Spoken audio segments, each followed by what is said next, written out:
그냥 시작해도 되겠습니까? 예, 예. 저는 우리 임영진 선생님한테 부탁을 받고 이 강의를 처음 해보는데, 이런 장소에서 어떤 전공을 하셨는지 또 어떤 분이신지 잘 모르고 왔거든요. 그래서 이제 그 주제를 받아가지고 제 나름대로 그냥 구성을 한 겁니다. 그래서 원하는 그 주제가 됐는지 안 했는지는 이제 들어보시고, 혹시 질문이 있거나 또 방향이 좀 틀리면은 말씀해 주시기 바랍니다. 저는 전남대학 사범대학교 지리교육과에서 작년 8월까지 재직을 하다가 이제 퇴임을 하고, 그동안에 있던 일 정리하면서 지금은 구례 지리산 밑에 작은 집을 하나 구해가지고 주로 거기서 많이 지냅니다. 그래서, 원래 이렇게 좀 떠돌이 기질이 있는가, 전국 팔도를 많이 돌아다 보니까 구례까지 전혀 연구도 없는데 현재는 구례에서 있고, 또 마침 토요일 날 목공을 저들 또 아침에 9시에 가서 배우는데, 거기 1시까지인데 부지런히 12시까지 마치고 거기서 올라오니까, 상당히 강준데도 멀다 하는 생각이 드네요. 제가 맡은 주제가 호남의 산에 대해서 이렇게 산맥, 지세, 지형, 지지를 좀 이렇게 강의를 해달라고 주제를 받았습니다. 사실 저희들은 이렇게 산 따로, 강 따로 막 이렇게 하다 보면 상당히 주제가 좁혀져가지고 폭넓게 연관성이 다 있는데 그걸 하나만 딱 띄어서 말하기가 참 어려울 때도 있거든요. 고심을 했는데, 여기 보이는 사진은 여러분 잘 아는 서석대인데, 당시 서석대가 이제 천연기념물의 지정을 받기 전에라서 이렇게 마음 놓고 사람들이 오르락내리락 했던 그때의 사진입니다. 그래서 날이 좋아가지고 많은 사람들이 이렇게 서석대를 찾는, 산이 있으니까 간다고 주로 산 사람들은 그러더라고요. 산이 없으면 안 가겠죠. 근데 왜 이제 이런 산이란 것이 어떤 특정한 산도 있고 그냥 사람이 찾지 않는 산도 있고 많은 산이 있습니다. 그런 산들이 호남에는 정말 가볼 만한 산, 좀 알아둘 만한 산이 무엇이 있는가를 정리를 했습니다. 우선 산을 이야기하기 전에 우리가 살고 있는 이 지구가 어떻게 보면 유일한 에쿠메네라고 하는, 즉 거주지. 물론 우리가 이제 달나라도 가고 화성도 가고 더 먼 우주를 지금 많이 탐색을 하고 있지만, 이 산소를 가지고 우리가 유일하게 쓸 수 있는 이 푸른 혹성을, 우리 행성 중에 푸른색을 띠고 이렇게 물을 가지고 사람이 살 수 있는 환경을 가진 것은 어떻게 보면 이 지구가 유일한 거 아닌가. 그런 의미에서 우리가 살 수 있는 이 에쿠메네라는 건 이제 홈이라는 의미도 있고요. 그래서 거주할 만한 공간은 이 지구가 유리하기 때문에 이 지구에서 만들어진 여러 가지 자연 환경을 우리가 알아둘 필요가 있다고 생각합니다. 하여튼 그런 의미에서 우리 환경 보존도 있고 인류사도 여기 안에서 이루어지는 것이지 여기를 벗어나서 인류사가 이루어지지는 않습니다. 대체적으로 한 가지의 어떤 지형이란 실체도 실제로는 태양에서부터의 많은 에너지를 받고, 우리가 있는 이 땅은 이렇게 토양으로 덮여 있습니다. 그래서 저는 되게 학생들한테도 가르칠 때, 우리가 땅이라고 생각하면은 어느 모습을 말하냐, 지구 속에 있는 마그마 덩어리도 땅이냐 할 수 있는데, 그것을 좀 더 이렇게 간략하게 말한다면, 우리 뼈 속이 있으니까 뼈가 있고, 그 다음에 우리 살이 있지 않습니까?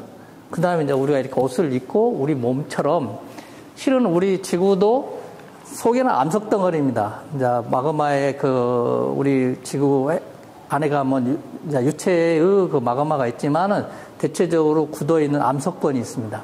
그 암석권이 풍화를 받아가지고 이것이 암석이 결국 부스러져서 그 토양을 이룰 때, 이 토양에서 이제 공기나 여러 가지 미생물이나 수분이 함유되면서 식생이 자라는 그 관계에서 보면, 우리 암석은 우리 골 쪽 뼈라고 생각할 수 있고, 토양이 바로 우리 살입니다, 살. 그러니까 이 살이 없으면은 여기서 생산할 수는 없어요. 바위에서 뭘 우리가 생산해낼 수는 없지 않습니까? 그래서 이 토양이 잘 덮여 있는 것이 중요한 산입니다. 그래서 산도 토양이 잘 덮인 산이 있고, 이게 벌주가 그냥 튀어나와서 뼈마디처럼 이렇게 튀어나온 산도 있고 그렇습니다. 그래서 우리 지구상의 토양은 이런 우리 살과 같은 느낌이고, 바로 식생은 거기를 덮으면서 우리가 옷을 입고 있는 것 같이 있죠. 그래서 식생이 없으면은 굉장히 헐벗고 삭막하다고 하지 않습니까? 그런 의미에서 이제 우리가 정상적인 어떤 자연 환경의 경우는 이런 모습을 그리고 있죠. 이 안에는 이제 다양하게 우리가 태양 에너지로부터 대기권도 나누고, 우리가 생물 잘하니까 생물권도 나누고, 그 다음에 이제 이 안에는 지구 물리적인 특성을 가지고 있는 이런 토양의 모재가 되는, 이제 모재라는 것은 어머니 그 재료란 뜻이니까, 바위를 의미하겠죠. 바위가 다 이 흙으로 덮여 있을 때 이런 온전한 우리의 이제 모습이 되고, 이런 환경에서 이제 인간이 거주하고 이 속에서 이제 자기 삶을 영위하고 역사를 이뤄내는 것입니다. 근데 이런 것들도 하나하나 부분적인 요소지만 다 이렇게 관계성이 있습니다. 이것이 이 바위도 부서져서 흙으로 가고, 흙은 다시 굳어서 암석으로 가고, 이게 순환적으로 있고, 공기도 태양에서 오는 공기가 다시 위로 반사돼서 다시 올라가고, 대기권이 계속 순환합니다. 물도 순환하고, 이런 순환 구조에서 우리 생명체가 이제 유지되고 이제 살아갈 수 있는 환경을 우리가 보존할 수 있는 겁니다. 그래서 이제 그런 의미로 우리가 어떤 자연환경을 이해할 때는 그런 구조가 무엇이냐. 주로 인류학을 많이 이제 이렇게 관련하신다고 아까 잠깐 들었는데, 그런 인류가 만들어진 환경을 크게 보면 어떤 인류 환경이 나타났다면 거기에는 구조는 무엇인가. 구조적인 요소라는 것은 지형은 어떻게 생겨 있고, 토양은 뭐였고, 그 암석은 뭐였는가를 파악하는 것이고, 그 다음에 거기에 생물적 요소는 무엇이냐. 식물은 어떤 식물이었고, 탄소 연대 측정 같은 거 하다 보면 아마 그런 어떤 식물들, 또 화분 분석 같은 거 하다 보면 식물의 종류도 이제 파악할 수 있을 것입니다. 동물도 마찬가지예요. 뼈도 있고, 인간은 당연히 이제 거기에 함유되어 있죠. 그 다음에 이제 이것이 물과 공기의 어떤 순환적인 그 요소를 가지고 이 생태 환경을 이렇게 이루는 공간인가를 파악하는 것이 아마 우리 어떤 장소를 이해하거나 지역을 이해하는 데 이제 중요하다고 생각합니다. 그래서 지리는 어떻게 보면 자연 환경을 이렇게 하나의 요소로 보는 게 아니라 서로의 연관성을 가지고 있는 상호 관계성이 있는 그 환경으로 이렇게 파악하고 있는 것이 이제 저희 지리적 특성입니다. 자, 이건 제가 우연히 어떻게 구하해 놓은 사진인데 굉장히 구하게 구해서, 지금 이런 집을 거의 볼 수가 없죠. 저도 이게 굴에 가서 아무리 이렇게 찾아봐도 이제는 이런 집을 찾아볼 수가 없습니다. 어떻게 이게 사진이 남았는데, 제가 이걸 그린 것은 뭐냐면 자연과 인간이 이렇게 상호 좀 조화를 이루어야지 그 자연에서 벗어난 그 인간적인 그 구조나 행위 자체가 굉장히 부자연스럽다는 것을 제가 보여드리려고 하는 거예요. 그래서 이런 모습은 우리 어떤 항아리의 그 곡선이나 이 초가 지붕의 곡선이나 집의 어떤 골조의 어떤 곡선이나 또 이 가지고 있는 토양에서 이루어져 있는 집이나 자연적인 요소를 세워서 가옥을 이렇게 만드는 이런 형태에는 굉장히 우리의 그 마음속으로 큰 부담이 없어요. 이 모습을 봐도 참 어렵다라는 생각하시는 분은 있는가 모르지만 이 자체가 부담스럽게 느껴지진 않습니다. 그만큼 우리나라의 산이나 자연환경하고 잘 어울리는 하나의 형태를 띠기 때문에 아마 누군가는 이렇게 사진을 남기지 않았나 생각합니다. 근데 이제 근자에 이렇게 건축물이 이제 발달하면서 제가 이 고속도로에서 찍은 거예요. 이게 정읍을 가다 보면, 미안한 말이지만 아주 큰 교회가 아주 정읍은 이제 이렇게 하나의 평야지대가 딱 펼쳐지는데, 이반산 딱 넘어서 펼쳐지는데, 여기가 너무나 이렇게 그 벌판에 이 뾰족한 탑이, 고딩양식이라고 이제 생각하고 이렇게 나름대로 상징성을 내서 이렇게 탑을 세웠겠지만, 그 평야지대에서 너무나 조금 거슬린다라고. 물론 서구에 고딩 양식이 있습니다만 대부분 알프스 같은 데 보면 보도가 굉장히 뾰족하고 또 높고 또 상당히 암석들이 돌출돼서 뾰족합니다. 그 빙하의 영향 때문에. 그러니까 이런 고등 양식과 이런 것들이 크게 잘 이렇게 언밸런스가 안 되기 때문에 이 사람들도 하나의 양식으로도 받아들이고 그것이 또 풍경으로도 남아있는데 이렇게 갑자기 이렇게 언밸런스 된 것이 나오면 우리 마음에 상당히 자연을 보는 마음이나 그 풍경을 보는 마음이 괜찮다라는 생각이 들어서 우리 상호작용이 깨졌을 때의 모습을 보여준 겁니다. 우리나라는 여러분이 지도에서 항상 느꼈지만 산이 많은 나라라는 소리를 들었을 겁니다. 산지가 70%, 일본도 한 80%, 우리보다 산지 비율이 높아요, 일본 같은 경우. 근데 우리나라도 30% 위에는 전부 다 그 산이라고 하는데 도대체 산이 어느 높이까지 산이라 하는 이 정의를 내리는 것이 상당히 고민이. 근데 이것은 무슨 사전적인 정의는 없습니다. 우리가 몽마르트라고 하는 언덕이라고 지금 표현하고 있지만 몽트라는 말은 몽이란 말은 산이에요, 산 원래는. 몽블랑의 우리가 산이라고 하듯이 몽마르트도 실은 산입니다. 그 평야지대에서 그 사람은 산이라고 본 거예요.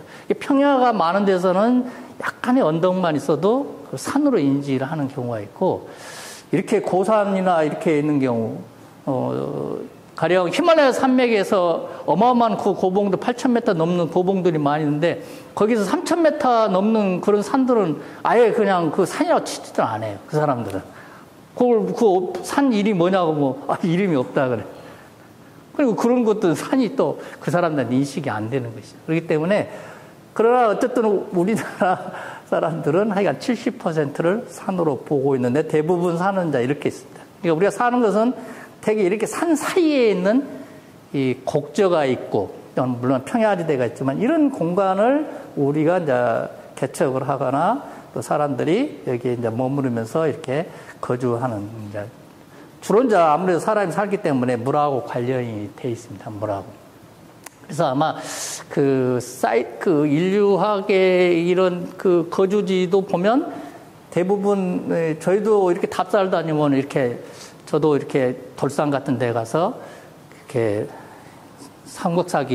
삼국시대에 아마 가야시대라고 하는데 토기를 이렇게 발굴했었어. 순천대 박물관에 가져다 주기도 했는 것처럼 저희들이 주로 많이 가면 이 산지에 이 산하고 이 강하고 만나는 이 주변 지역에 상당히 많은 그런 그 유물 산포처들이 많이 나타나는 경우가 많이 있어요. 우리가 그걸 이제 하한당구라고 하는데 그런 부분들도 정말 인간이 점유하기 좋고 거주하기 좋은 것이기 때문에 산 위로 올라가는 것보다 또 바로 평야로 내려가는 것보다 그 중간 산록이라고 하는 죠. 우리가 산록. 그래서 대부분 우리나라는 배산 임수를 그리고 그 산을 사는 이유는 그런 환경에서 만들어진 것입니다. 산 위에서 사는 것도 아니고 평야에 바로 내려온 것도 아니고 산과 평야의 경계점. 이런 걸 점이적 경계라고 그래요. 그러니까 우리가 갯벌 같은 데가 생태적으로 굉장히 다양하지 않습니까? 그러니까 산지의 특성과 평야의 특성이 만나는 그 접점에 마을을 해야 우리가 연료림도 채취할 수 있고 또 평야에 가서 어떤 그 곡물을 채취할 수도 있고 물을 수작으로 활용할 수도 있고 또 기후적으로 바람을 막을 수도 있고 여러 가지 이점이 있으니까 그런 공간이 마을을 형성하는 것입니다. 그런 그 점이적 공간, 두 개의 생태계가 겹쳐지는 공간 이런 데가 상당히 산토로서 중요하다는 것이죠. 그런데 우리가 산이 많다 보니까 당연히 산에 대한 또 다른 데의 우리의 경외심이라든지 또 산에 대한 어떤 여러 가지 미스테리를 초기에는 다 신화적으로 생각하거나 그걸 구체적으로 연구하기 전에 대부분 신화적으로 받아들이죠. 또 그것이 종교로 발전하기도 하고. 그래서, 단군이 우리가 내려왔을 때 다 이렇게 태백산으로 내려왔다든지 또 운사와 우백을 가지고 왔다든지 구름이나 비 같은 걸 갖고 와서 이렇게 농경사회의 특성을 단군 신화에서 보여주듯이 이런 그 신화가 배경이 되어 있고 또 우리 절에 가면은 산신각이 있어요, 산신각. 그러니까 큰 절에 가도 대부분 이렇게 산신각을 두습니다. 한쪽에다. 그러니까 이게 외래의 불교지만 이 토착 바뀐 우리 산신에 대해서의 그대로 그것을 받아들이고 그것을 융화시켰다는 것이 또 특성이 있습니다. 뭐 칠성각, 산신각 이런 것들이 지금도 남아 있다는 것. 그래서 이제 불교는 그런 초착 우리 신앙과 이렇게 어느 정도 중간에 충돌도 있었지만 어느 정도 융합이 되고 있는 그런 특성도 보입니다. 그건 산이라는 것의 특성 때문이죠. 그래서 산은 그 자체로는 자연 환경의 요소이지만 인간과의 관계에서 어떤 실존할 수 있는 공간이라는 거예요. 이게 무등산이라는 것이 강주 사람들이 그렇게 좋아하는 이유는 그 무등산 자체가 실존할 수 있는 것은 우리 마음속에 있는 거예요.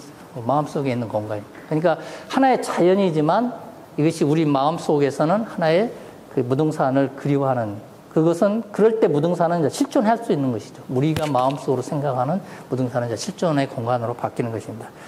그래서 산은 인간의 전제로적 구조에 관여한다 이게. 그러니까 우리 어떤 그 산 자체가 그냥 있어서 그냥 있는 게 아니라 우리하고 관계를 맺으면서 우리와 어떤 상호 작용을 통해서만이 그 산이란 것이 우리의 인식이 되고 그 가치의 존재성을 우리가 이제 받아들이고 이해를 하는 것이죠. 그렇기 때문에 산은 이제 인간과의 관계에서 새롭게 정의될 수도 있고 받아들일 수도 있는 것입니다. 아까 말한 것처럼 산의 정리는 굉장히 많습니다. 아까 말처럼 3,500m 봉우리를 이름 없는이라고 하는 경우도 있고 또 이건 미국에서 이제 조사를 한 건데요. 캘리포니아에서 이제 미국 한 48개 주를 이렇게 조사하다 보니까 휘트니산이 약 4,418m 제일 높았고, 플로리다에 있는 그 산은 이제 너무나 낮아가지고, 이게 산으로 인식할 수 없는데도, 산으로 이제 인식되는 거예요. 그래서 산해란 구분은 사전적으로는 어느 정도 이렇게 막 해석하려고 하지만, 그건 별로 의미가 없다는 거예요. 높으니까 산이다, 낮으니까 언덕이다, 이런 의미는 별로 큰 의미는 없습니다. 가령, 나주에 노봉산이라고 해서 그 영산포에 가면 지금 이거 개발한다고 이거 막 파헤쳐놨는데 그 노봉산 같은 영산포 자체 언덕같이 보이지 않습니까? 근데 거기 50m의 산은 평야지대에 돼 있으니까 굉장히 이렇게 돌출돼 있거든요. 돌출돼 있으면 어느 정도는 이제 산으로 인식하는 경우도 있습니다. 그러나 높은 산 같은 건, 지리산 같은 경우는 1915m의 높은 산으로 이렇게 이루어져 있습니다. 무등산도 마찬가지죠. 또 하나 산은 상한이 연속성이 있어요. 연속성. 우리가 산이 하나 딱 독립대로 뚝 떨어진 산이라는 것은 굉장히 드뭅니다. 물론 섬이 원래 산이었죠, 산. 그러나 이게 이제 해수면이 올라오면서 잠겨가지고 나머지 봉우리 정도만 남고 나머지는 다 이제 안 보이니까 그 자체는 산으로 보면서도 섬으로 이제 인식이 될 수 있지만 대체적으로는 이어져 있어요. 그것을 산맥이라고도 부르기도 하고 그것을 산줄기라고 그냥 우리가 편의로 이렇게 말할 수도 있는 겁니다. 그래서 이 논쟁이 이제 산맥과 산줄기가 이제 엄청난 이제 우리 논쟁거리로 등장을 했죠. 그 이유는 우리 조석필이라는 우리 치과 의사님이 산을 엄청 좋아하다 보니까 이 사람들이 자꾸 종주를 해요. 태백산맥 종주도 하고 소백산 종주하는데 종주라는 건 계속 그 산 능선을 따라서 계속 가야 되는데 가다 보면 다 끊겨 있어요. 그러니까 이게 가서 종주를 할 수가 없는 거예요. 삥 돌아서 다시 올라가야 되고 그러는데 이 상경자표라고 하는 책이 한 80년대 초반에 이유영 씨에 의해서 발견이 돼요. 헌책방에서. 근데 그 책을 가지고 이렇게 산맥도라고 해서 이거 우리 마치 그 족보처럼 생겼어요. 산을. 그래서 그놈을 가지고 쭉 연결해 보니까 백두대간이라 해가지고 백두산에서부터 지리산까지 딱 이렇게 산줄기에 이어진 거예요. 근데 그 사람도 등산하는 사람 얼마나 끊기지 않고 계속 갈 수 있어서 얼마나 좋아하겠습니까. 그래서 이제 쭉 따라서 가보니까는 정말 산줄기가 이어진 것이죠. 그래서 이게 산맥이지, 그렇게 일본 애들이 다 우리나라 그런 산줄기를 끊어가지고 이렇게 만들었다 해서 이제 태백산맥은 없다. 이게 97년도에 책이 나오면서 상당히 베스트셀러가 되고 조선일보사에서 이걸 특집으로 만들어가지고 국토연구원에서 이걸 연구한다고 막 들어가고 약간 정치적으로 이용되기도 하고 상당히 논란이 많았습니다. 그런데 이제 조정래 씨는 이미 1980년에 태백산맥이라는 유명한 또 우리 그 시리즈 10권짜리를 만들어냈지 않습니까? 우리의 여순 사건으로부터 현대사의 그 질곡을 태백산맥을 통해서 보여주는데 그때 이 사람은 태백산맥이라 했거든요. 이 태백산맥이 없다. 이거 일본 애들이 만든 것이다. 그럼 이 사람은 지금 일본의 저항적인 의식을 보여주는 책인데 거기다 태백산맥 써놨으면 어떻게 되겠어요? 백두대간이라 써야 됐겠죠. 그래서 이게 어떻게 하나가 이제 바뀌면 온갖 이제 우리 지금까지 이해했던 논리가 바뀌어지기 때문에 이제 논쟁이 붙은 것이죠. 그 이야기는 이제 조금 이따 했습니다. 조선 광문의 상경포라는 책이 이제 신경준이가 썼다라고 이제 추정을 하는 거지, 거기에 신경준 저서라고 쓰지는 않습니다. 수경이라든지 상경이라는 것은 옛날부터 있었어요. 중국에도 산해경이라 해서 수경이 있고 상경이 다 있었는데, 아마 신경준이가 그런 수경을 만들었기 때문에 상경도 아마 이 사람 했지 않았냐라고 추정할 뿐입니다. 그래서 현재 이 지리교과서에서도 이게 논란이 생겨가지고 교과서들이 바뀌었어요. 그래서 이제 이 두 가지를 어쨌든 의미롭게 다시 이제 교과서에다 집어넣는 계기도 있고, 저도 이제 그 작업을 할 때, 제가 교육부 그 작업을 할 때 어쩔 수 우리 산줄기는 인정할 수밖에 없다. 왜 그냥 그건 인식의 차이기 때문에. 인식의 차이란 건 뭐냐면은 우리가 이제 이렇게 큰 스케일에서부터 쭉 찾아보면 한반도 스케일에서 보면은 우리 산맥을 보죠. 백두산도 보이고 산줄기가 어떤 연속성을 가지고 크게 동쪽에 좀 많이 치우쳐져 있구나, 북동부 쪽에 산이 많이 있구나, 이렇게 서남부 쪽으로 오면 좀 산이 적구나, 이렇게 큰 스케일로 분포성을 이해할 수가 있습니다. 그러나 그 지역적으로 내려가면 어찌냐? 지역으로 내려가면은 산 하나 넘으면 너무 동네고 산 하나 넘으면 물줄기가 달라집니다. 산이라는 것은 이제 우리 조상들은 분수령으로 생각해요. 산자 분수령이라서 산에서부터 물줄기가 시작되기 때문에 이 물줄기가 첫 물줄기는 다르다는 거죠. 이쪽으로 흐르느냐 저쪽으로 흐르느냐. 그러니까 우리가 예전에는 지하수를 먹고 그 물을 가지고 동이란 말이 뭐 있습니까? 삼수변에 같을 동자니까 같은 물을 먹는 사람이 동이죠. 그 고을이고. 근데 그런 사람들이 산을 넘어서 다른 동네로 넘어가면 어찌겠어요? 물줄기가 달라지는 거예요. 물이 다르면은 예전에는 이제 자기가 적응을 못하면 이제 질환이 생겨서 이제 설사를 하고 막 이러는 게 있죠. 그런 풍토성을 가질 수 있는 것은 산이 이제 구분을 하기 때문에 이제 그런 작든 크든 그런 어떤 특성을 보기 때문에 지역적으로는 이런 게 중요해요. 하천이 어떻게 흘러서 어떤 그 네트워크를 구성하고 있느냐. 이런 것을 탐구하는 것이죠. 크게 또 이렇게 볼 필요도 있지만 지역적으로 봐야 돼요. 어느 사이트를 볼 때는 마이크로하고 매크로하는 것을 같이 이렇게 섞어서 봐야지 그 사이트 자체만 놓고 보면은 그게 잘 크게 보이지는 않습니다. 그래서 이 사면의 유형이 이제 뭐냐, 산록의 경사라든지 또는 거기에 토양의 특성이라든지 암석의 조건이라든지 방향이라든지 물하고 있던 관계성이라든지 이런 걸 종합적으로 봐야 그 사이트가 거주 환경으로서의 어떤 특성을 가질 수 있는지 이해할 수 있는 겁니다. 그래서 거시적으로 보면 여기 뭐 너무 지도가 좋은 지도가 있어서 뭐 제가 이거 굳이 볼 필요가 없이 뭐 세계 여기 뭐 짙은 색깔이 높은 산을 말하는 거예요. 짙은 색깔이 높은 산을 말하는 거고 옅은 색깔은 이제 평야지대죠. 그 여기 뭐 세계에서 가장 높은 히말라야 산맥이라고 있는 건 다 잘 알 겁니다. 이거 만들어지는 과정은 인도 대륙이 아프리카 옆에 있다가 계속 이렇게 올라와서 지금으로부터 한 만 년 전, 1억 년 전에 계속 올라와가지고 충돌을 한 거예요. 이 아시아 대륙하고 충돌을 해서 이것이 계속 융기를 한 것이죠. 그래서 이제 현재 8,848m의 고봉도를 쭉 이렇게 연속성을 보이고 있습니다. 이것에 의해서 인도와 여기 북쪽의 기후 차이가 어마어마하게 차이가 나는 거죠. 이 8,848m는 새들도 넘기가 힘들 정도니까 그 힘이 가만히 보면 여기서 충돌했던 힘이 여기 다 이렇게 미쳤죠. 이렇게 미치고 여기가 융기한 만큼 여기는 한쪽에 올라가면 한쪽은 내려가지 않습니까? 지구 표면이 똑같으니까 올라오니까 여기는 이제 자연히 분지가 될 수밖에 내려가고 그런 부분이, 우리 뭐 반바 충돌하면 막 우뚝부뚝 하잖아요. 그런 상태라고 생각하면 됩니다. 그래서 이것이 그 힘이 다 이게 뻗쳐가지고 결과적으로 이 내이멍 자치구에 있는 이 산줄기와 우리나라의 산줄기 사이에 커다란 이 동북 평야가 이제 만들어지는 것이죠. 이런 다 세계적인 스케일의 영향을 우리도 받습니다.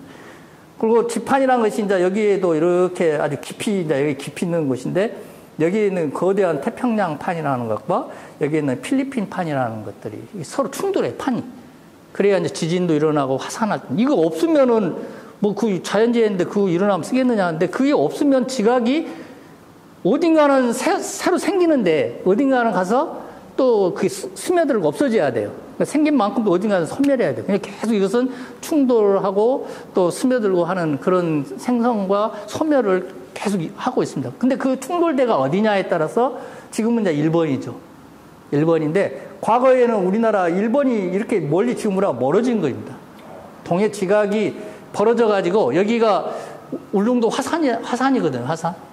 그러니까 일본하고 우리하고 이렇게 가까이 있었는데 이것이 찢어진 거예요, 찢어져. 이렇게. 안에서 이렇게 산이 올라오니까 양쪽이 벌어진 거예요. 그러자 우리가 동해 확장, 동해 지각이 이제 열렸다 그러는데, 거기에 이제 화산들이 쭉 있습니다. 울릉도, 독도 이렇게. 그러니까 일본은 자꾸 여기 가고, 또 태평양에서 밀어보니까 일본은 이렇게 화살 방향으로 이렇게 길쭉이 생긴 것이죠. 그러다 보니까는 산들이 굉장히 뾰족합니다. 우리보다 높은 3,000m 이상의 고봉들이 굉장히 많아요. 그래서 일본 알프스라고 저희들이 또 이름을 붙였죠. 자기 주호 알프스라고. 그 힘이 우리나라에도 이렇게 영향을 받아가지고 우리나라 산줄기도 약간 이렇게 빗살처럼 생긴 거예요. 그러니까 우리나라만의 어떤 작용에 의해서 우리나라 산이 만드는 게 아니라 거시적인 스케일에서는 이런 전체적인 지구 산계, 이걸 산계라고 하는데, 이런 영향을 받아가지고 우리나라의 산도 만들어지고, 그 만들어지고 난 그 구조가 점점 다시 이렇게 세부적으로 비와 뭐 눈이나 이런 것에 대해서 침식을 당해가지고 다듬어진. 그래서 현재는 이제 그런 조각된 그 마지막 그런 어떤 그 과정을 이제 우리가 볼 수 있는 것이죠. 그래서 이것은 이제 우리가 판구조 운동이라고 하는데, 그런 거대한 지구판의 작용과 그 다음에 거기에서 만들어진 이제 외력, 이것이 내려고 지구 내부의 힘이라면 이건 지구 바깥의 힘입니다. 태양의 에너지에서 오는 힘에 의해서 풍화와 침식이 이제 이루어져서 현재의 모습을 이제 이렇게 된 것입니다. 그러면 이제 우리나라의 한반도의 특성을 크게 보면 어떻게 되느냐면, 이건 이제 지도를 보고 말하겠지만, 태평양판과 유라시판이 아까 말한 것처럼 그 영향을 받았고요. 그 다음에 동해 지각이 열렸습니다. 그래서 우리나라의 양쪽으로 밀어서 당기니까 우리는 동쪽이 동해안. 그러니까 이 지도를 보고 말씀드렸습니다. 이쪽이 이제 이렇게 열렸어요. 여기 참 깊죠? 굉장히 이게 작은 그 바다인데, 세계적으로도 아주 굉장히 그 미스테리한 정도의 바다예요. 이 작은 바다인데 어마어마하게 깊습니다. 3,000m가 넘어야 깊은 곳은 3,000m가. 이런 데는 몇 미터도 있지만은 그 지구가 6,000m 뭐 이렇게 태평양은 깊이가 있는데, 여기가 이 조그마한 연해인데, 연해. 지구로 그 땅으로 둘러싸여 있는데도 불구하고 여기. 그래서 이것이 열리면서 여기 이제 울릉도라든지 이제 독도 같은 것이 여기서 만들어지는 거예요. 그게 원래는 하나의 대륙 지각이 찢어진 겁니다. 찢어진 거예요. 그래서 우리가 이제 여기 이런 것들이 대륙의 지각이었는데, 땅덩어리였는데 이게 찢어져서 이런 것들이 지금 약간 높게 이제 그 평탄면을 이루면서 여기 이렇게 나타나는 보이죠. 이런 데는 완전히 이제 찢어져. 그러면 점점 이것이 어쩔 것이냐 앞으로 추정을 한다면 계속 확장을 하고 있습니다. 일본은 계속 우리하고 멀어지고 있고, 이제 태평양판은 계속 밑으로, 이 일본 판 밑으로 이렇게 스며들어갔죠. 이게 육지판이 있으면은, 일본에 육지판이 있으면 이 밑으로 이렇게 해양 지각이 와서 밑으로 들어가요. 그래서 그 놈이 들어가서 이제 다시 마그마가 만들어지고, 그 마그마가 탱크가 차면은 그 이제 폭발해서 이제 화산이 되고, 또 충돌할 때 힘으로 이 지진이 일어나는 것이죠. 일본은 이제 자연재해가 그래서 끊임없이 일어나는 거예요. 다행히 이제 일본이 최전선에서 우리를 막아주기 때문에 우리는 그것을 좀 덜 받는 편이죠. 그닥 우리가 영향 없는 건 아니지만 과거에는 이게 가까이 있을 때 어떻게 했어요? 우리도 굉장한 이 힘을 받았기 때문에 우리 산도 이렇게 돼 있는 거예요. 산도. 그런 힘이 자, 이렇게 판구조 운동에 의해서 만들어지고 그것을 아까 말한 것처럼 외력에 의한 이런 비나 눈이나 여러 가지의 작용에 의해서 깎여가지고 조각된 모습으로 나타난 것이다라는 것이죠. 그래서 전체적으로 보면 우리나라의 산들은 이런 의 분포성을 보이고 있어요. 그 주로 북동부에가 많이 있죠. 대개 2,000m 넘는 산. 근데 여기에 동해가 열리면서 이쪽으로 밀었고 이쪽으로도 밀었거든요. 그러니까는 이 백두산 일대에 여기서 밀은 이 함경산맥이 받쳐지면서 여기는 이제 고원, 우리가 개마고원이라고 하는 고원을 만들고 여기서 또 밀어주는 힘에 의해서 융기하면서 여기에 이제 높은 산열들이 만들어지고 여기에 또 이제 이렇게 대관령 같은 평탄면들이 만들어. 이게 산이 아까 여기서도 이렇게 분지가 만들어지듯이 이렇게 분지가 만들어지듯이 여기서도 이렇게 분지라기보다는 이제 고원이죠. 저기서 우리가 보니까는 뭐 낮에서도 분지라고 하지만은 상당히 고원입니다. 그러니까 이렇게 높은 곳이 있으면 그 고원 바로 밑에 우리가 말하는 고위 평탄면 고원이라는 것이 나타납니다. 이렇게 600산 있는데 덕유산 자락에 대관령자, 개마고원 이런 것들이 만들어져서 전체적인 모습을 이렇게 우리가 이제 그려볼 수 있습니다. 그래서 산지의 동쪽과 서남부에 치우쳐졌다. 우리는 주로 아까 말했던 크게 보면 저기에 뭐 산을 잘 보이지만은 동쪽 부분과 그 다음에 이 아랫 부분. 제가 왔다 갔다 하면은 아마 카메라 조작하는데 힘이 드신 것 같으니까 그러니까 이 부분 우리가 흔히 태백산맥이라고 말하는 부분, 흔히 소백산맥이라고 말하는 이 산줄기 이것이 이렇게까지 쭉 뻗어서 저 끝에 토막까지 이렇게 이어져 있지 않습니까? 이 산줄기가 쭉 이러니까 우리나라는 전체적으로 이런 모양을 그리고 있는 거예요. 그것이 산지의 어떤 특성을 우리가 나눴기 때문에 이쪽과 여기 영동과 영서의 차이라든지 또 그 차이가 이제 뭐 기후적인 차이도 나타나고 또 문화적인 차이도 나타나고 또 삶의 방식에서 어느 정도 차이 나고 말도 차이가 나고 또 여기 이런 큰 또 소백산맥은 여기 영남을 하나의 이렇게 낙동정맥과 낙남정맥이라고 하는 사이에 딱 이렇게 묶어서 여기를 넘어가야 이제 우리가 말하는 한양이나 개성을 갈 수 있고 전라도도 여기에서 이런 산줄기가 이렇게 있기 때문에 서울에 올라가면 많은 산을 통과해야 돼요.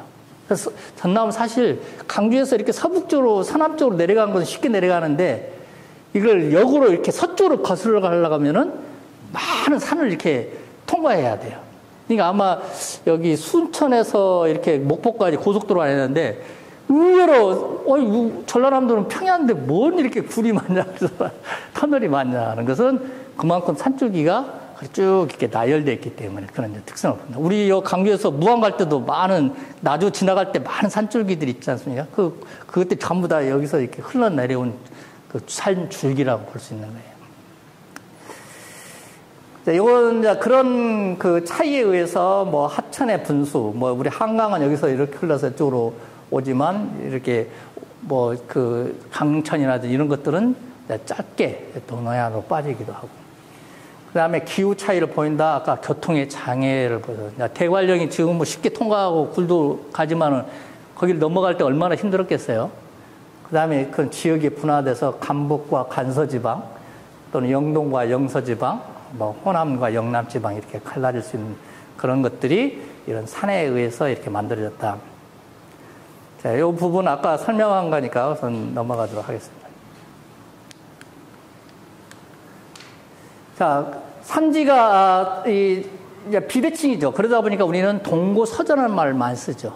그러면 사실 우리 전라남도 쪽에 있는 쪽에서는 뭐라고 말하냐면 이쪽에서 이렇게 산줄기가 이렇게 있으니까 여기는 남고 북저에 가까워요. 혹시 여러분들이 이제 지역을 자주 다니다 보면 벌교에서 강주로 이렇게 넘어온 석거리제 넘어서 이렇게 내려올 때도 보면 급히 올라갔다가 서서히 내려오고 순천에서도 이렇게 올라가다가 터널 2개 떠서 주암 쪽으로 내려올 때 또 완만하게 내려오고 해남에서도 넘어올 때 우슬재 이렇게 넘어서 올 때 급히 올라갔다가 또 옥천 쪽으로 내려갈 때는 완만하게 내려가고. 그러니까 이쪽, 여기처럼 뭐 심하지는 않지만 여기서 어느 정도 남고 북저의 형태를 띄워요. 그렇기 때문에 사실 이 순천, 여수, 광양 이쪽의 사람들은 강주하고 달 통행이 잘 안 됩니다. 사실 이게 지형적 장애가 있기 때문에. 그러니까 이 사람들은 섬진강 줄기를 따라서 싹 넘어가는 것이 굉장히 빨라요. 지름길이죠. 섬진강을 따라가지고 구례로 해서 곡성이나 남원으로 넘어가면 전주로 바로 이어져 갑니다. 그러면 그게 지름길이죠. 그러니까 정유재란 때 일본 애들은 그 길로 들어오는 것이에요. 그래서 석주관 전투가 벌어지고 승병들이 거기서 이제 싸움하다 죽기도 하고 하는 우리 남원에 가면 만인총 같은 것들이 다 그런 의미에서 나온 것입니다. 그 지형적인 특성이 이제 그렇게 돼 있는 것이죠.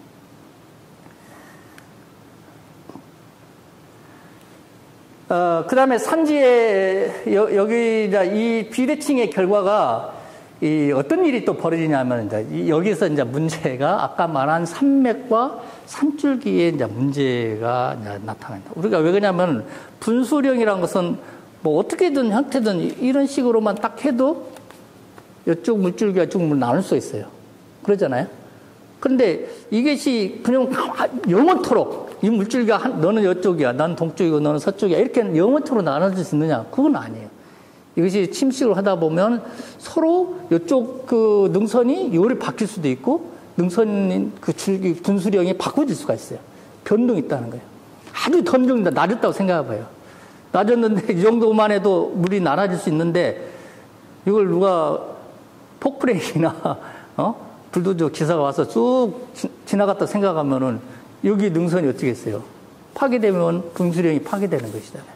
그러면 그때는 물줄기가 또 사라지고 그러면 그때는 다시 어떻게 물줄기를 정리할 것이냐 이런 부분들이 있는 거예요. 그렇기 때문에 산맥이 옳고 산줄기가 옳다 하는 그 부분이 상당히 우리가 말하기 어려운데 여기 이제 중요한 말이 좀 어려운 용어입니다. 두부 침식이라는 말인데 머리 쪽으로 이렇게 헤드보드, 그 머리 쪽으로 침식이 된다는 말은 뭐냐면 강이 흘러가면은 아래에서도 침식이 경사 깊어 나가지만 계속 그 위로 파고 들어가요. 우리 모래 파면 이렇게 위로 파듯이 물줄기가 계속 위로 파고 들어갑니다. 나이아가라 폭포도 계속 이렇게 찍었어요. 폭포가 떨어지면은 자꾸 그 폭포선이 뒤로 물려날 거 아닙니까? 그걸 우리가 두부 침식이라고 그래요. 그런 그 침식하고 그러다 보면 하천이 어찌냐? 서로 쟁탈을 내요. 이 하천이 이렇게 서로 산이 가운데 있어서 나눠졌어요. 이렇게 나눠져 있는데 이놈이 계속 파고 들어가면 여기하고 딱 만나게 돼요. 그러면 이 물줄기 따고 이쪽으로 흘러갈 수가 있어요. 그럼 이 물줄기가 이쪽으로 흘러가던 놈이 요리 흘러가는 경우도 있어요. 그래서 가끔 어류하신 분들이 왜 이 섬진강의 그 고기가 낙동강의 이 종류가 나타날 수 없는데 나타나냐는 그런 이야기 할 때가 있는데 그런 것은 과거에 그런 분수계의 변화가 일어났다는 뜻이에요. 그 서로의 종자가 다르게 났다는 것은 그래서 지형이라는 것이 고정된 것이 아니라 변할 수 있다는 거예요. 변할 수 있다는 그런 것을 가정을 해야 되겠죠. 그 다음에 그래서 분수계는 굉장히 복잡하게 굴곡이 되고 산지부의 곡지와 산사면의 형태를 결정하는 인자는 뭐냐? 우리가 산에 보면 대부분 골짜기였지 않습니까? 그 골짜기와 산의 그 능선 그런 형태를 결정하는 것은 사실 암석이에요. 왜 그냥 토양은 얼마든지 쉽게 내려가서 하는데 안에 암석은 딱 있으니까 그 골조를 그대로 유지하고 있죠. 그래서 이 암석이 아까 풍화도 됩니다. 풍화 양상이 차를 보이는데 산은 우리나라 산 경우에는 크게 세 가지 산으로 이렇게 인정이 돼요. 여기에 지금 빠져 있는 화산도 있죠. 화산은 따로 별도로 우리가 치더라도 우리나라 가장 많은 산이 화강암 산이에요. 화강암 땅이 많아요. 우리나라. 그 지질도를 나중에 보여드리겠습니다만은 이 화강암 산지가 나타나면은 대부분 형태가 돌이 많이 돌출돼 있어요. 그래서 화강암 산지 아니지 않은 것은 돌출돼 있는 산을 보면 알아요. 돌산인지. 그 다음에 식생은 제한적이에요. 약간의, 왜 그러면 돌이 많기 때문에 토양이 덜 덮여 있으니까 식생이 덜 덮여 있겠죠. 그래서, 또 하나, 이 화강암은 어떤 특성이냐면은, 이 암석이 굉장히 균일한 그 입자들로 구성되어 있는데 이것이 강하게 묶고 있어. 우리 뭐 다보탑, 석굴암 뭐 그런 탑들 대부분 다 화강암입니다. 경주에는 유명한 남산이 화강암 산지예요. 거기 화강암을 잘 이용해서 우리 뭐 불국사에 뭐 해공교, 청운교도 만들었고 다보탑, 석가탑 다 만들었어요.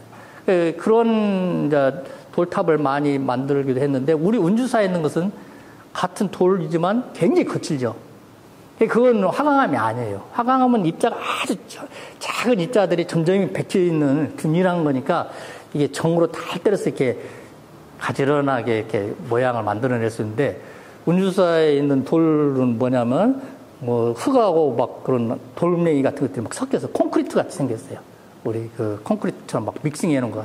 그러니까 때리다 보면 어찌겠어요. 막 돌이 빠져나가게 놓으니까 면이 거칠죠. 형태만 잘 이렇게 이루어진 것이지 아주 면을 우리 다보탑처럼 깎아낼 수는 없습니다. 그것은 이제 암석의 어떤 특성이기 때문에 그럴 수밖에 없죠. 그래서 이 화강암은 그렇게 단단한 특성이 가지고 있는데 이게 땅속에 오래 있다 보면 어찌냐면 물에 젖어가지고 우리 몸에 그 목욕탕에 물 넣으면은 손이 막 이렇게 다 부러뜨잖아요. 그렇듯이 땅속에 오랫동안 이 바위도 있으면 거기서 부스러집니다. 스스로 삭어요, 삭어. 그걸 우리가 풍화됐다 그래요, 풍화. 삭박. 그러니까 풍화되면 이제 이것이 점점 깎여가지고 저 하면 우리 마사토 혹시 들어보셨나요? 마사토 같은 거 있잖아요.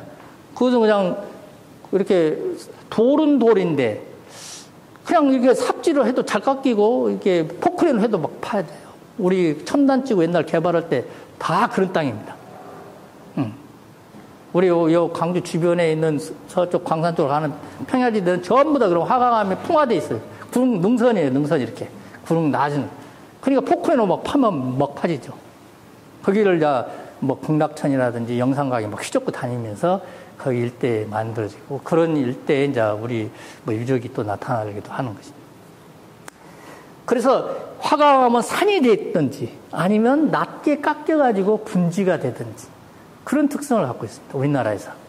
그래서 우리나라에 우리 혹시 악양이라는 데를 가보셨는가 모르는데 여러분이 그 토지에 뭐 거기 고향에다 해가지고 그 악양면 하동 악양면에다가 이렇게 해놨는데 거기 보면 딱 분지예요. 산 속에 있는 딱 분지. 그 분지 안에 통째로 악양면이 그냥 통째로 들어있는 거예요. 그래서 그 안에 이제 평지에서는 이제 되게 농사를 짓고 산면에서 주로 사람들이 살고 있죠. 그런 것들이 다 남원, 뭐 곡성, 구례, 또 우리 뭐 강주, 뭐 전 다 우리가 분지가 많습니다. 우리나라는 분지 문화가 특징이에요. 분지. 우리나라 사람이 가장 살기 좋은 곳은 분지입니다. 주변이 산이 가로막고 있고 주변에서 산들이 물이 모여서 한쪽으로 빠져나가고 들판을 이룰 수 있고 다양한 그 산사면을 부르기 때문에 분지의 특성이 있습니다. 분지. 경주도 마찬가지 분지고. 그런 것을 만드는데 그것이 화강암이라는 거예요. 그러니까 화강암은 강하면 돌로 남든지 스스로 그냥 무너져가지고 아예 파헤쳐져서 그냥 낮은 땅이 되든지 그 두 가지 특성이 있어요. 강하면 산이 되고 낮으면 평야지대로 남는 그 특성이 있습니다. 그리고 우리 나주에 보면은 많지 않습니까? 나주에 보면 구릉대들 많잖아요. 전부 다 지금은 가수원들이죠. 거기 이제 영산강이 지나다니면서 그런 남은 것들을 계속 이렇게 다듬고 다니는 거예요. 그러니까 이제 능선들이 그렇게 완만한 구릉지를 이루는 거죠. 그래서 영산강 본류를 바로 우리가 그 옛날 사람들은 바로 본류를 개척하기 힘듭니다. 본류의 힘은 조수도 있고 해서 쉽지만 영산강에서 빠져드는 지류들. 그 중에 이제 반남천이 대표적이죠. 반남천 같은 것들이 그 영산강 본류변에서 싹 안쪽으로 들어오잖아요. 근데 그 반남천 지금 뭐 조그만한데 거기서 어떤 그런 고분이 거대하게 나올 수 있느냐 하는데 그게 예전으로 생각하면 지금은 달라요. 지금은 그게 작은 막 다 개조를 해놓으니까 그냥 작은 개울처럼 보이지만 사실 거기는 작은 배로는 충분히 통행할 수 있는 거예요. 다 통행할 수 있는 거예요. 그런데 그 본류로는 사람들이 그것을 개간할 토목 기술이 그때는 없었죠. 그러니까 그걸 개간할 수는 없습니다. 그러니까 그 지류변이 오히려 더 많은 문화권이 나타나요. 이게 영산강 문화권이지만 영산강 본류변이 아니라 지류변에 더 그 문화의 특성이 더 잘 나타나는 거예요. 지류의 특성을 잘 알아야죠. 저도 한 가지 이제 미스테리한 것이 생각 하나 있는데, 고막원천에 가면 돌다리가 하나 있죠. 고막원. 그 뭐라고 합니까? 석교, 그 돌다리라고 하는데, 고막 원이니까 옛날에 막이었고, 원이었다가, 이제, 있는 그 마을이 굉장히 육로상으로는 중요해요. 나주를 지나가려면 그 밑에서, 무안 쪽에서 이렇게 이제 거쳐서 한평으로 해서 나주를 건너가려면은 그 영산강 지류인 고막원천이 이제 상당히 중요한 그 지류인데, 그걸 지나가려고 하면 이제 다리가 있어야 되니까 그걸 이제 고막원 교라고 해서 우리가 돌다리라고 하는데, 거기가 돌다리니까 딱 남아 있었겠죠. 근데 그 한 가지 잘 하면은 위에 가면은 그 선정이나 이런 그 배와 관련된 있는 지명들이 많이 남아 있어요. 그럼 고려 시대에 이미 그게 돌다리가 만들어졌는데, 돌다리면은 배가 거기 낮잖아요, 돌다리가. 배가 지나갈 수는 없잖아요. 그러면 그게 지금 남아있는 것이 한 절반 정도 이렇게 남아있습니다. 그 앞에는 문평면이하고 넓은 돌이 이렇게 있죠. 그래서 물이 이제 휘돌아서 이렇게 나오기도 합니다. 거기를 호라는 말 많이 써요. 그 용호, 그 문평면 그 벌판을 용호라 그래요. 호. 그러니까 그 본류하고 바로 그 지류가 만나는 부분은 정체가 많이 됩니다. 이 본류 수위가 올라가면 정체가 돼가지고 물 난리도 날 수 있는데, 그게 반드시 다리만 기느냐. 네. 그것을 한자로 중국에서는 마두라고 합니다. 마두. 돌석자에 말마자를 써가 마두라고 해요. 그게 뭐냐면 우리 강이나 이렇게 바닷가에 가면 배를 대기 위해서 바로 접안을 못 하잖아요. 어느 정도 그 접안할 수 있도록 다리나든지 그 군산에 가면 일본 애들이 만든 뜬다리 그런 것을 만들어서 접안을 시키고 거기서 이제 물건을 떼는. 약간 그 역할도 있었다면 배가 돌아서 또 올라갈 수 있다는 거예요. 그러니까 그게 순수하게 사람이 건너가라고 그렇게 놨는 게 아니라 그게 마두의 역할을 할 수 있는 그런 그 특성을 갖고 있어요. 근데 아직까지는 그게 저도 제가 그런 전공자가 아니기 때문에 저는 답사를 가서 그런 느낌을 가졌고, 그 부분에 대해서 대부분 다 고마원교를 하고, 실제로 대종여지대도 다리로는 표시되어 있지만 그게 그렇게 된다면 위에의 배가 다녔던 시절에는 그러면 고려 이후에 지명이 이전에 만들어진 거냐는 이런 지명과의 관계가 있다는 것이죠. 그래서 그런 부분들이 이런 어떤 사면과의 관계들, 암석하고 관계도 굉장히 그런 데서 중요합니다. 그 다음에 또 하나의 이제 산지, 편마음 산지가 있어요. 지리산 같은 데가 대표적입니다. 그러니까 이 화강암 산지는 여러분이 잘 아는 악자 들어간 산들이 많아요. 설악산, 월악산, 우리 전남에서 월출산, 그 다음에 그 관산에 있는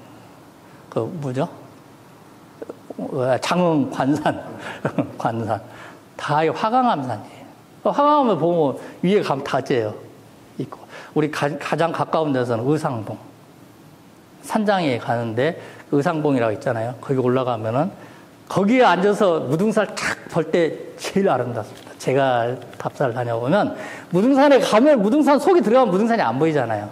근데 의상봉에 앉아서 탁 이렇게 무등산을 탁 쳐다보면은 지금 단풍철이라서 아주 사진도 잘 찍히고 멋있고 시기도 좋고 멀리 안 올라가도 무등산 다 볼 수 있습니다.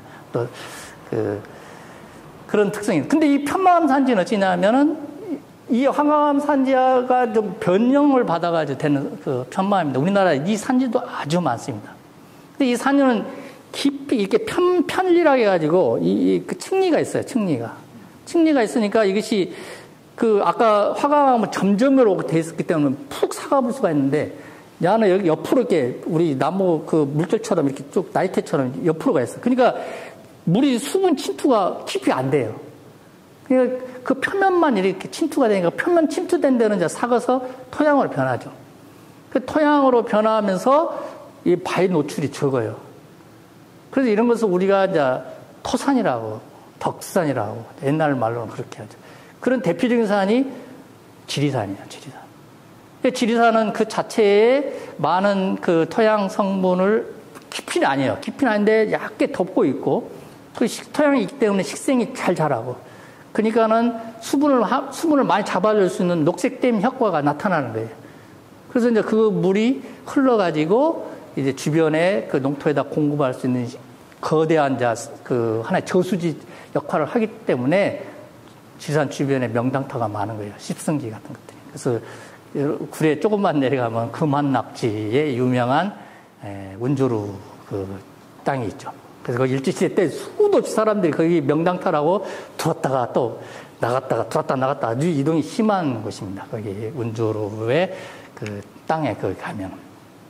그런 것들이 이제 이런 편마음 산지의 특성이에요. 그래서, 그 산지, 이 편마음 산지 근데 풍화가 이제 안 되고 이렇게 오래된 그 기간 동안 남아있기 때문에, 우리 동부, 전라남도의 동부 쪽, 그러니까 하순을 중심으로 해서 섬진강 유역권, 섬진강이 흘러가는 하순 이서라든지 다 거기 쪽, 이쪽에 가면은 평야가 크지 않아요. 다 작습니다.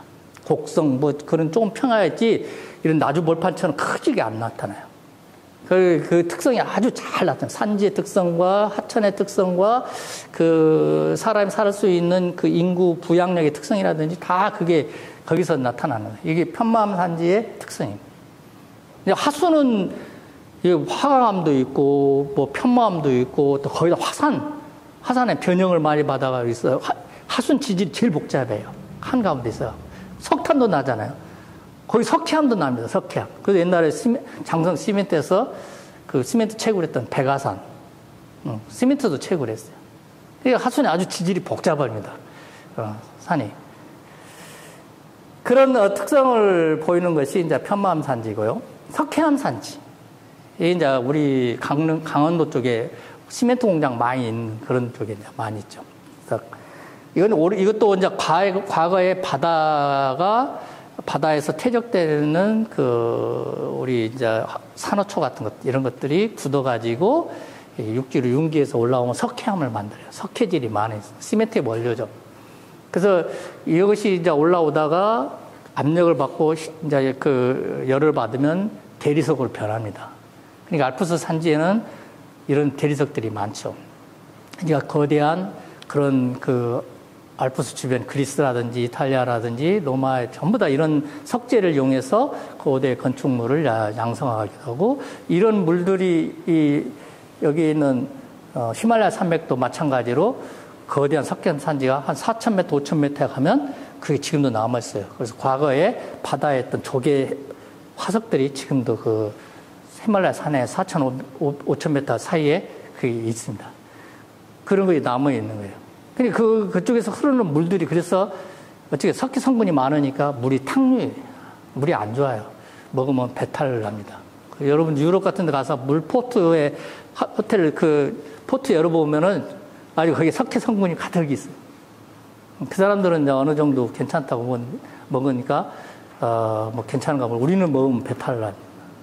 근데 그 사람들이 그래서 좋은 물이 뭐냐면 볼빅, 에비앙, 막 이런 물 비싸게 파는데 그것이 세계적인 명수라고 하는데 그것이 그 유럽 안에 화강암 지역에서 나온 거예요. 화강암 지역.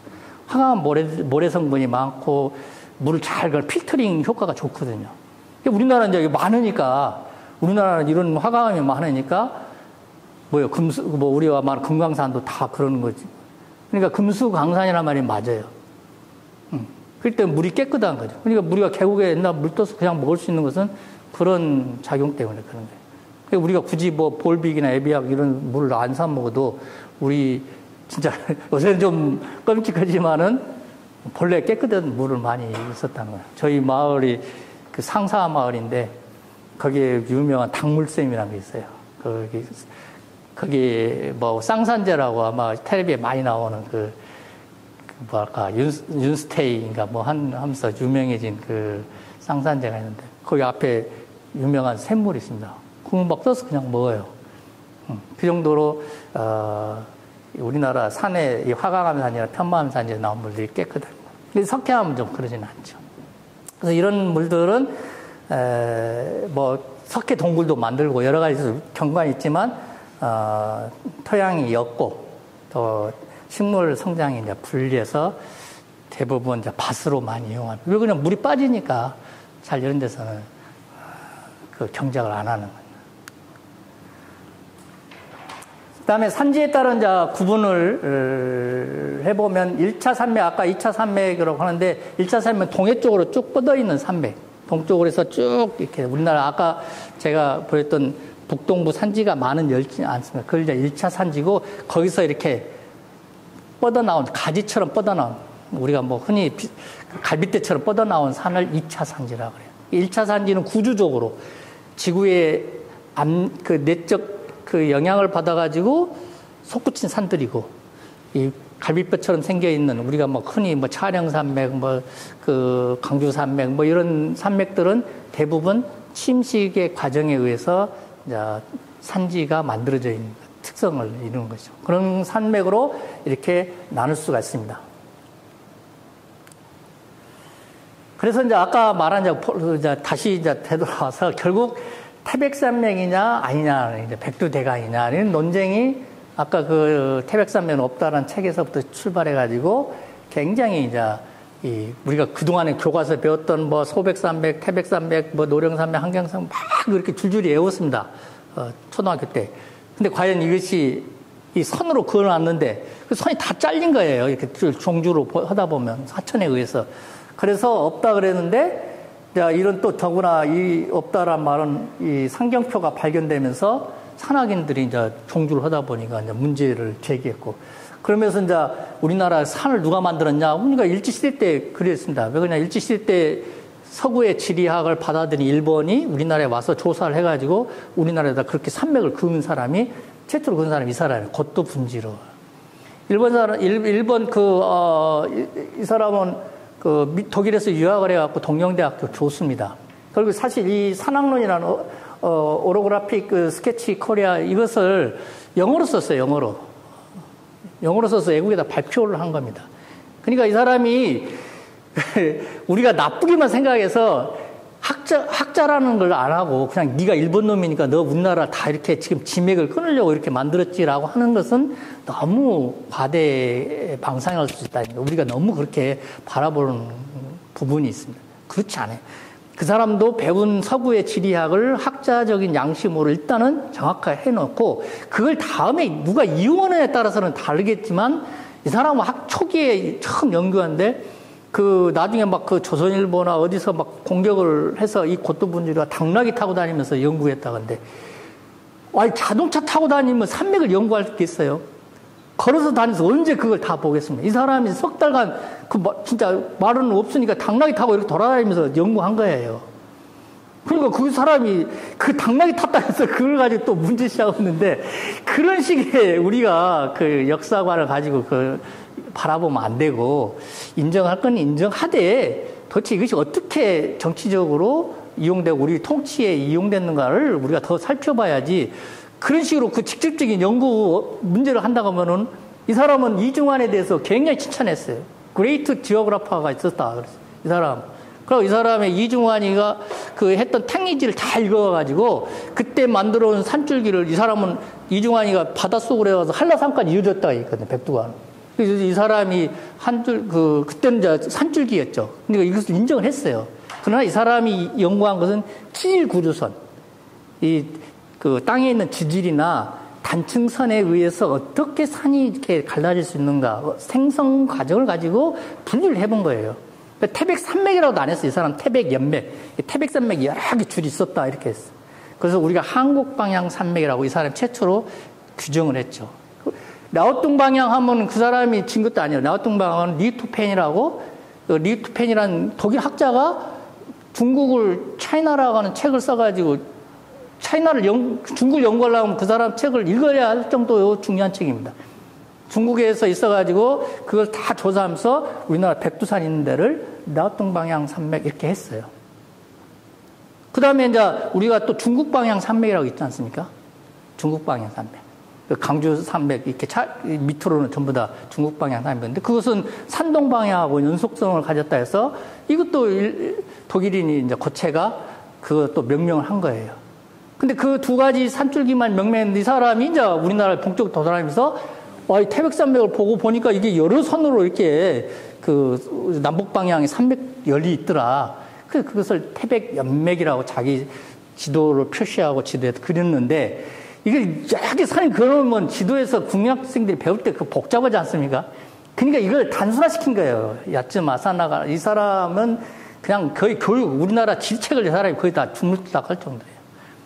청일전쟁 이후에 한국에 대해서 이 한반도를 연구해서 한반도를 빨리 삭제하다 생각을 가지고 이 사람이 맞는 거예요. 그러니까 그다가 선을 그냥 단순화시킨 거죠. 산맥을. 그래서 이제 산맥이 우리가 보는 산맥이 나왔는데 그 산맥이 어떻게 그리냐 다 틀려요. 우리 교과서마다도 틀리고 그 정론도 없고. 그래서 자 문제가 생긴 것이죠. 이 사람에 의해서. 이 자체 연구는 나름대로 의미는 있지만 이걸 선으로 표시한다는 건 쉬운 일이 아니거든요. 그 자체가 쉽지도 않고. 그래서 이런 부분에 있고, 이건 제가 말하지 않겠습니다. 나중에 이제 기회가 있으면 뭐 말하는데, 이것이 이제 정치적으로 이용되고 있는, 이 산맥이 정치적으로도 이용되고 있는, 그리고 출세 지향적인 사고를 한 사람들에 의해서 또 정치적인 연구가 이루어졌던 것도 있습니다. 자, 이게 이제 우리가 일반적으로 배우는 여기 산맥 줄기입니다. 이건 그냥 이렇게 붙여놓은 이름이지, 이건 아까 말한 것처럼 야츠 마사나가가 제가 이렇게 그려놓은 거예요. 그냥 실제로 지질 구조가 복잡한데, 그냥 이 사람이 다 자기가 그려놓고 이름을 붙여놓은 거예요. 여기를 노령산맥. 그래서 지금도 모든 둔지 같은 데 보면은 자연환경 써놓으라고 하면은 노령산맥을 뭐 찾아서 노령산맥에서 진맥이 흘러가. 다 막 그렇게 써졌지 않을까? 지금도 그래요. 교과들도 보면 그런 말들 많고. 근데 이게 실체가 질문이 있느냐. 여기 산을 찾아가보면 그게 안다고. 여기 산에 강이 다 잘려졌지 않습니까? 이렇게 강에. 우리 인식으로는 맥인데 끊어지면 안 된다는 거예요. 그러니까 지맥을 끊었다는 거지, 지맥을.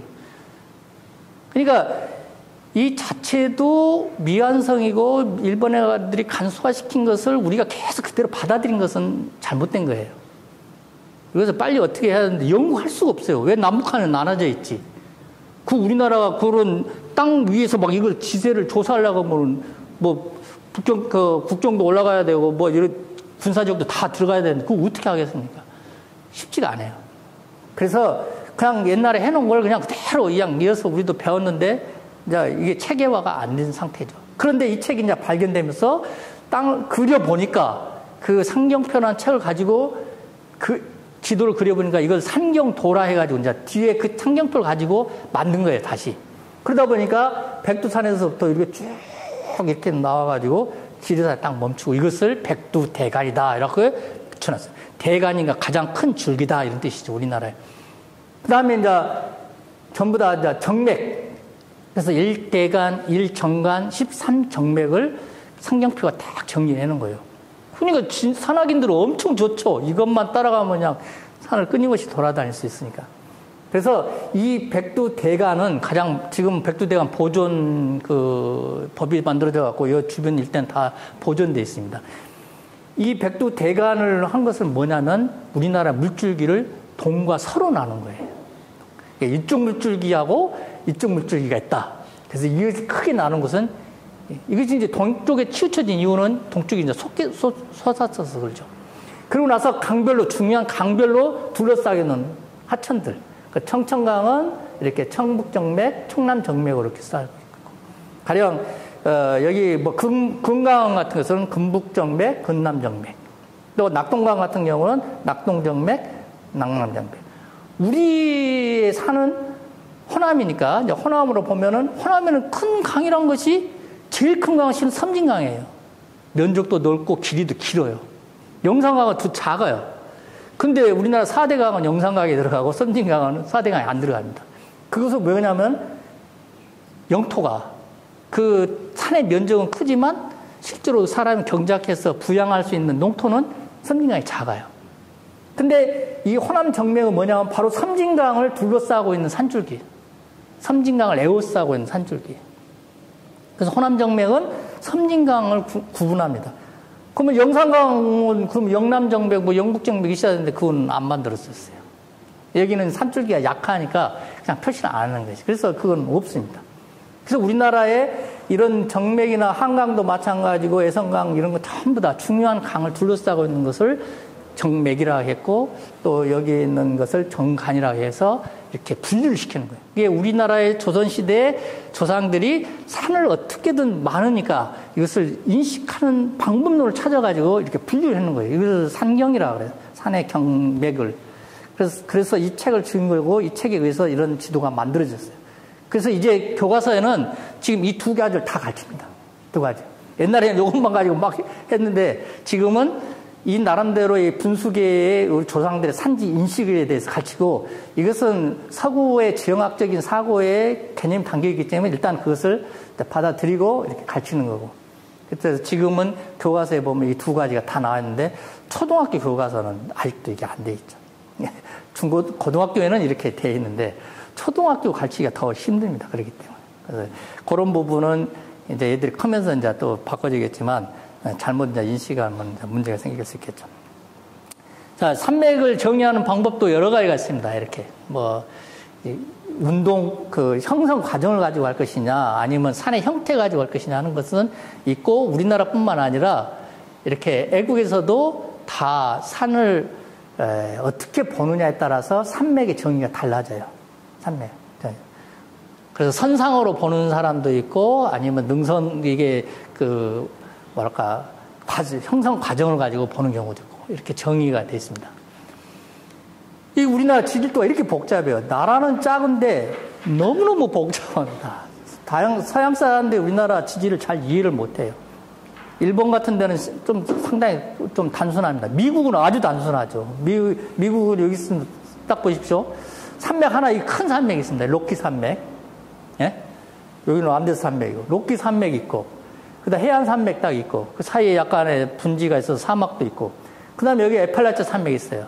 그러니까 여기 하나 산맥, 여기 하나 산맥, 사이에 평야, 이 평야 사이에 오목하니까 여기에 미시시피 강이 여기 다 흘러가는 거예요. 미시시피가 제일 크죠. 그러나서 이 동부에는 융기해가지고 해안 평야. 이러면 끝나는 거예요. 지질이 상당히 단순합니다. 우리보다. 이렇게 큰 땅덩어리인데. 그런데 이걸 산맥이라고 그래요. 이 넓이. 이 400km가 아니라 이게 몇 킬로가 넘는데 우리나라의 인천에서 강릉까지가 200km예요. 직선거리가. 근데 여기는 이 폭이 몇 킬로가 있습니다. 그러면 이걸 선으로 표시할 수 있겠어요? 이런 것을 이걸 딱 그어놓고 이게 로키 산맥이니까 요건 요쪽만 가도 아니다, 기다 할 수 있겠네. 그런 그 개념이 통할 수가 있는 게 있고 안 통할 수도 있는 거예요. 단지 우리는 작은 산줄기이기 때문에 그 많은 것을 분류하는 체계고 저런 식의 큰 스케일에서는 그런 선 가지고는 별 의미를 안 돼요. 그래서 선을 안 그었습니다, 되게. 크게 이름으로 로키 산맥 이렇게 써놓지 선 하나 딱 그어놓고 로키 산맥이다 이렇게 잘 하지는 않아요. 그게 이제 볼륨이란 우리나라 이렇게 복잡해요. 근데 대체적으로 보면 어떻게인가요? 이쪽 방향으로 많이 돼 있죠, 지질. 그리고 이렇게 이 검정선들이 전부 다 단층선이고 지질 구주선이에요. 우리 전남만 봐도 아주 복잡하지 않습니까? 그래서 제일 최적인 것이 이 분홍색 계통이 화강암이에요, 화강암. 이게 많죠, 이런 화강암들이. 그 다음에 이런 밤색 계통이 편마암산지예요, 편마암산지. 근데 이게 하순이 이제 아주 복잡합니다, 하순이. 이렇게. 하순이 아주 지질이 복잡해요. 그래서 이 고생대에서부터 중생대, 신생대까지 다 이게 섞어져 있는 것입니다. 그래서 하순 쪽에 지질을 할 때는 굉장히 고민을 좀 해야 할 부분이 있습니다. 여기처럼요. 이쪽이 아주 복잡하죠. 그래서 대체적으로 이런 색깔들은 대부분 화산활동에 의해서 또 만들어진 거예요. 화산활동. 그래서 이 해안지방은 대체적으로 화산활동이 많아요. 거대한 지금도 보면 화산 폭발해서 돌덩이들이 막 날아오고 화산재가 쌓여있는 그런 모습을 많이 띄웁니다. 고흥 같은 데도 가보면. 우리 이쪽에서 무등산이 이제 그 산채로 해서 무슨 화산 활동이 어딘지는 정확히 지금 추정할 수는 없지만 무등산을 중심으로 해서 본다면은 이게 다 이렇게 분화해가지고 저 운주사에 가서 떨어지고 저기 우리 효산이 그런 데 가서도 막 떨어지고 또 옹성산에 가서도 막 떨어지고 그래서 그런 콘크리트 화산 세서랑 이런 것들을 이제 많이 만들었고 그걸 가지고 이제 우리 문화를 만든 것이 운주산 문화가 만들어졌고 효산리, 대산리에 고인돌이 만들어진 거고, 또 우리 옹성산 같은데 또 철옹성에 산성도 만들어지고, 또 화성 적벽 같은 이런 층들도 만들 수 있는 것이죠. 자, 이거는 아까 좀 제가 앞에 이걸 좀 바꿔가지고 근데 이 고또 분들이 이렇게 산을 많이 그어놨어요. 굉장히 산을 많이 그었지 않습니까? 그러니까 이 사람은 연구해서 그냥 자기가 그은 선인데 저놈을 점점 단순화시키다 보니까 막 이렇게까지 심지어는 아주 어떤 사람도 이렇게까지도 단순화시켜놨어요. 그러니까 다 이게 정확하지가 않다는 거예요. 지그들 나름대로 이 사람은 가장 정확하게 연구를 했지만 이걸 자기가 산맥을 막 분류하고 이런 목적이 아니라 결과적으로 막 이런 산들이 교과서 속에 일제시대 때 나타나고 시작하니까 우리나라도 이제 막 이렇게 이제 그걸 가지고 막 그런 거예요. 막 다 틀려. 대학교 뭐 교재에서도 틀리고 뭐 책도 틀리고. 그러니까 이제 비판을 받죠. 이거 뭘 했는데 이런 엉터리 같은 그랬냐. 근데 북한 산줄기가 있어요. 이게 조금 화상이 깨져서 그러는데 여기 뭐 북한도 이렇게 백두대간을 정확하게 표시했습니다. 산줄기 이렇게 나눴는데 얘들은 이제 뭘로 했는지 뭐 그렇게 과정은 안 걸리지만 어쨌든 북한도 나름대로 산줄기 체계를 이해하려고 이런 작업을 하고 있었다. 근데 고대 이제 지도들도 보면 다 산줄기가 다 표시되어 있어요. 여기 보면 산, 뭐 강 다 표시되어 있죠. 대표적인 것이 우리나라 뭐 대동여지 전도 같은 거 보면은 산줄기하고 강줄기가 딱 이렇게 겹쳐 있어요. 그래서 강줄기 딱 떼면 산줄기만 남고 또 산줄기만 딱 떼면 강줄기만 남아요. 겹치지 않습니다. 딱 이렇게 만드는 지도였습니다. 대동여지도. 다 이게 지금 검정색이 산으로 표시된 거예요. 이건 이제 애국의 1873년 천주교의 샤를 달레 신부가 이제 뭐 일본 책 보고 많이 베꼈겠죠. 어떤 거 보고 나름대로 백두대간을 또 이렇게 잘 표시해 놨습니다. 그러니까 산맥으로 가지고 이게 옳다 그러다 하기는 굉장히 정확하지가 않다. 단지 이제 우리 대동여지를 통해서 보면 강줄기와 산줄기를 정확히 분리를 시켜 놨습니다. 그래서 여기 산자 분수령이라서 여기서부터 다 물줄기가 이렇게 나눠지는 것을 이렇게 표시를 했죠. 산자랑 산으로부터 산자 분수령이다. 산으로부터 물이 나눠지는 것이다. 이렇게 이제 표시했고, 이런 태백산맥도 이렇게 정확하게 이어서 이렇게 낙동정맥을 이렇게 표시를 해놨습니다. 좀 더 자세히 보면 이제 이렇게 돼 있죠. 정확하게 이렇게 산줄기를 나누고 물줄기를 이렇게 동서로 이렇게 갈라놨습니다.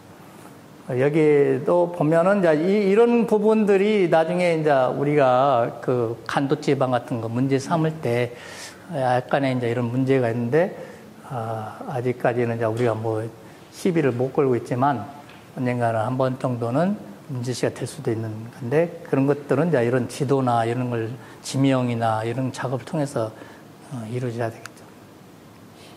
아까 말한 산경표를 그린 것입니다.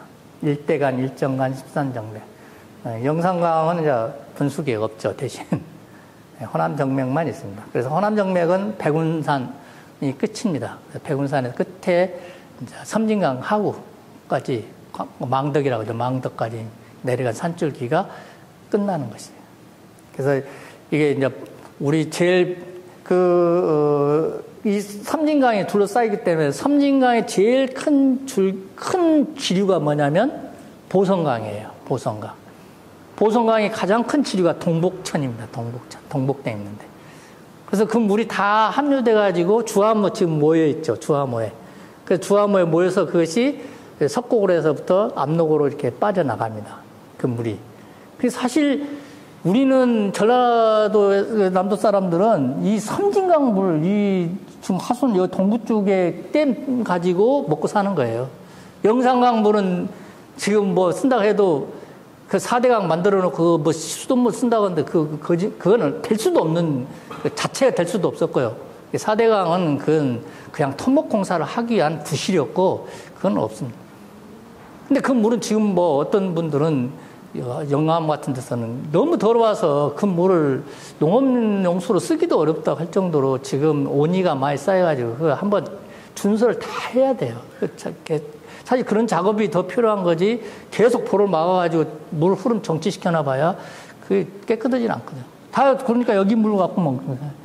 그러니까 이 물주머니는 여기에 있는 거예요. 여기 섬진강해가.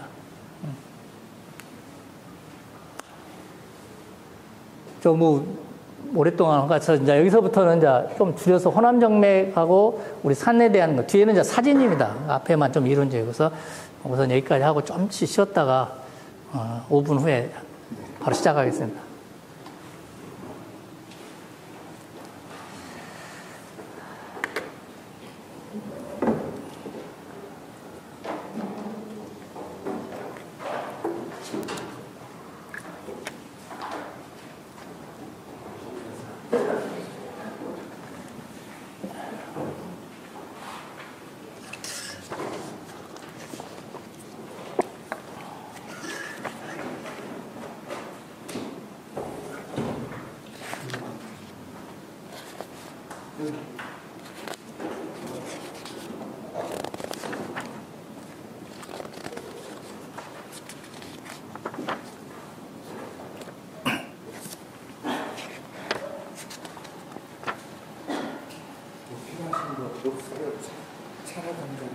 아니, 됐습니다. 물로도 충분히, 예. 아이고, 이게 주말에, 아이고, 대단하시네. 이렇게 공부하시고. 근데 그분이 하게 되면 저녁에 가서 하는데 2시간 공부하잖아요. 근데 시간들을 쪼개서 넣는다. 한 번씩 4시간. 어쨌든 하루에 6시간 오전 2시간 오후에. 옛날에 지금도 한가 모르겠네. 무등산 공부방 지금도 한가요? 네, 무등산공부방이 그러니까 강정기 총장님이 이사장 그만두신 뒤로는 조금 소원해졌어요. 그랬어요. 아무래도 강 총장님이 그때 열심히 하셔가지고. 네, 그때는 왜 이렇게 됐어요? 예.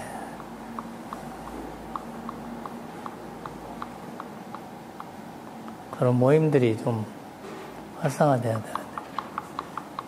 자연 환경이니까 다 연계해서 해야 되는데 상당하다. 기후. 이번에 네 개로 나누고 있는데 기회가 통합해서 네, 이것을 좀 호남의 지역적인 거니까 이렇게 할 때는 이제 같이 이렇게 봐야 이야기가 서로 연결되는데 그쪽으로 부분은 다 이렇게 하면 요것만 하면은 또 안 보이는 것도 있고 통합은 또 안 될 수도 있거든요. 네, 단순한 자연 지리적인 시각에서 끝나는 게 아니고 우리는 이거를 그래요. 지역 그리고 지역 문화 차이 이런 것하고 연계해서 보다 보니까 강이라고 그러지만 주로 수은, 바다도, 해운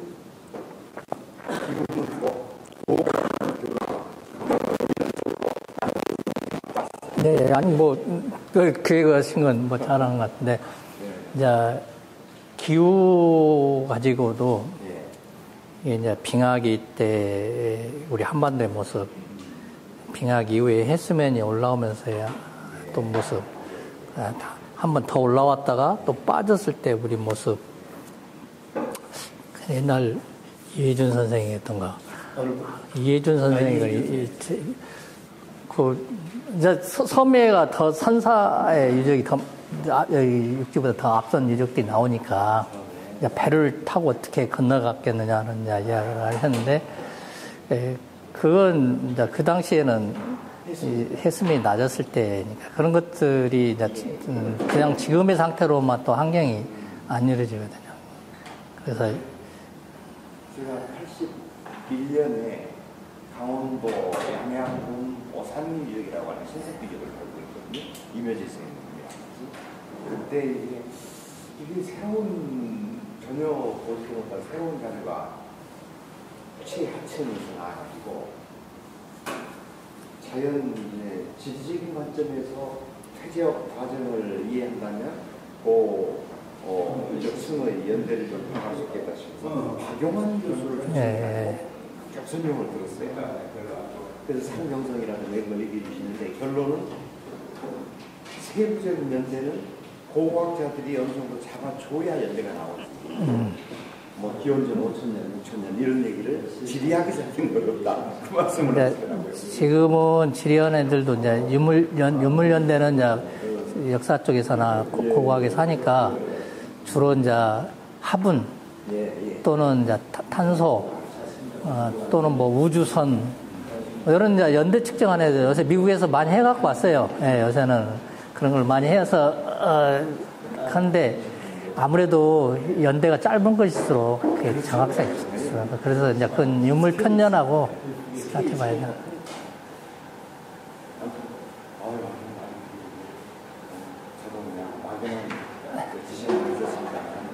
잘 정리해 주시면. 아, 제가 지금 오래간만에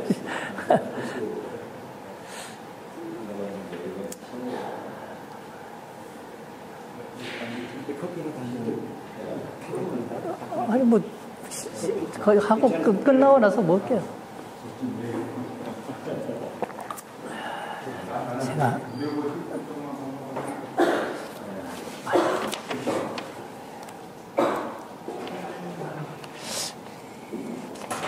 이론적인 것이 많다면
아이고.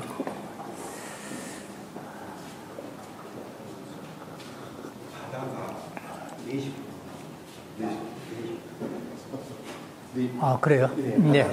아, 또, 예, 아이고. 바쁘신데, 이 양은 제가 너무 많이 양을 가져온 것 같은데, 이거 제가 이야기하다 보니까 시간이 많이 걸리네요.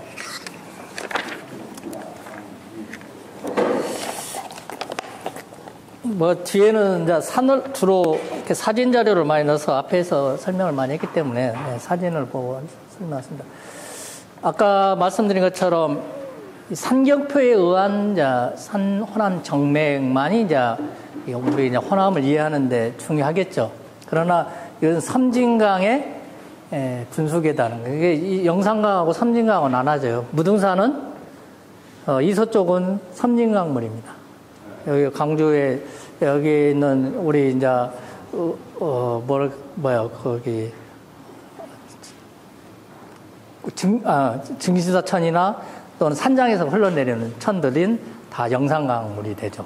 우리 이쪽 그 원효사에서 하는 것은 이제 용추폭포에서 내려온 물하고 합쳐져 가지고 강주천을 이루고 그것이 극락강을 이루고 그것이 저기 송정리 쪽에서 황룡강하고 만나 가지고 영산강이 되는 것이죠. 그 영산강의 가장 큰 지류가 또 지석천이에요.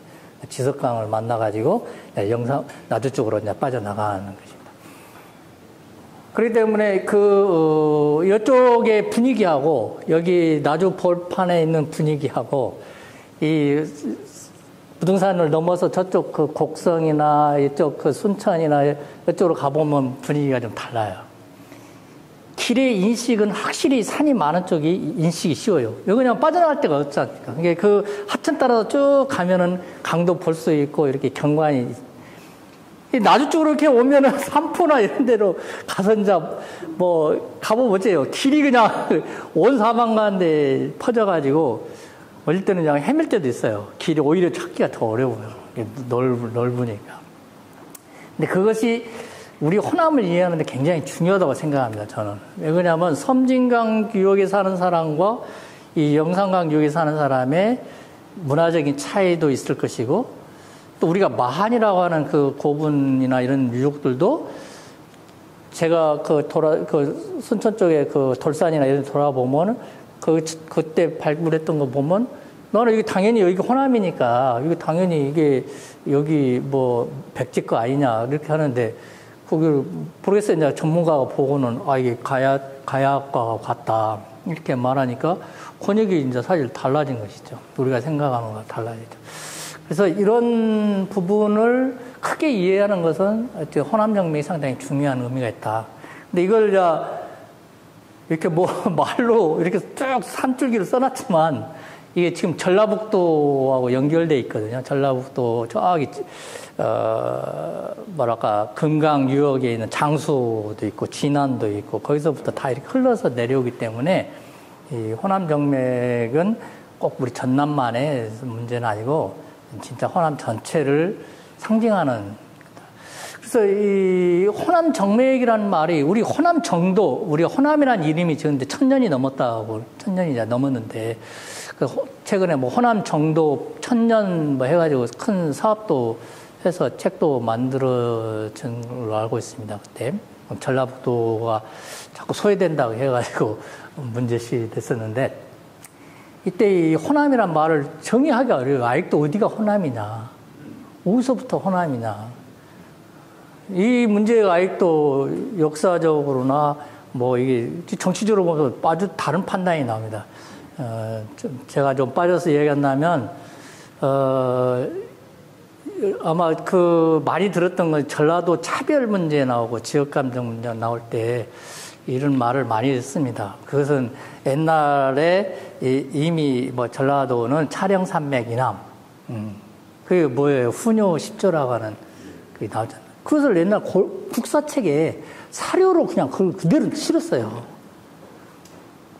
제가 그래서 그 조사를 한번 했는데, 훈요 10조라는 것이 고려 태조가 후대 왕한테 이제 인수인계한 거 아닙니까? 이렇게 해라. 뭐 유훈을 남겨준 것인데, 그 10조인데, 그 중에 8조에가 촬영 이남과 공주강 이남 사람을 중용하지 마라. 이런 식으로 이제 중하게 쓰지 마라. 이런 뜻이죠. 근데 이제 해종이 누구냐? 자기가 물려줬던, 왕위를 물려준 그 왕건이 그렇게 많은 지방 호족들하고 결혼해가지고 물려준 왕이 나주 오씨하고 정략 결혼해서 낳은 아들이거든. 그 아들한테 물려준 거예요. 그러면 나주는 어디 사람이야? 이게 공주강 이남이고 촬영 이남 사람 아니냐. 근데 왜 그것을 바로 이대한테 그렇게 시켜놓고 그렇게 했느냐라는 그런 문제시부터 정확하게 해결이 안 돼요. 그래서 그 일본 학자 이만희 씨라고 하는 사람이 그것을 뭐라고 했냐면 그 훈요 10조라는 것이 언제 나왔냐? 고려 광종 때 나왔다는 거예요. 그때 광종이 중앙 집권 체제를 완성시킬 때예요. 그러니까 지방 호족들로 이렇게 분산됐던 것을 고대 왕종이 이제 과거제를 실시하면서 중앙 집권 체제를 강화시킬 때 가장 강하게 마지막까지 그 고려에 저항했던 세력이 채씨 세력이 충주 쪽에 살았던 채씨, 경주 채씨들. 그래서 그 사람들이 그 집안에서 나온 거예요. 최재한이라고 하는 그 집안에서 그것이 나와가지고 그게 이제 발견돼가지고 나중에 사료로 실려게 돼 있는데, 그래서 이만희 씨라는 사람은 그 저작서를 이제 발표했거든요. 논문으로. 이것은 그 당시에 정치 상황을 유리하게 이끌기 위해서 했다. 그리고 지리적으로도 보면 공주강 이남이 어디냐. 공주강은 지금 공주 아닙니까? 공주강 아래에 금강 이름을 다른 말로 금강인데 그걸 공주강이라 그래요. 뭐 백마강이라도 하고 부여에서는. 그럼 차량은 어디냐? 차량은 지금 우리가 고속도로 타고 공주에서 천안으로 가는 고속도로 타고 가다 보면 차량 터널이 나와요. 그 차량 터널이 있거든요. 그 차량이에요, 거가. 그러면 거기는 지금 어느 땅입니까? 충청남도 대부분 땅이에요. 근데 어떻게 해서 그건 다 빼고, 거기만 빼고, 여기만, 전라남북도가 통틀어가지고 여기만 차별을 하냐, 이 말이죠.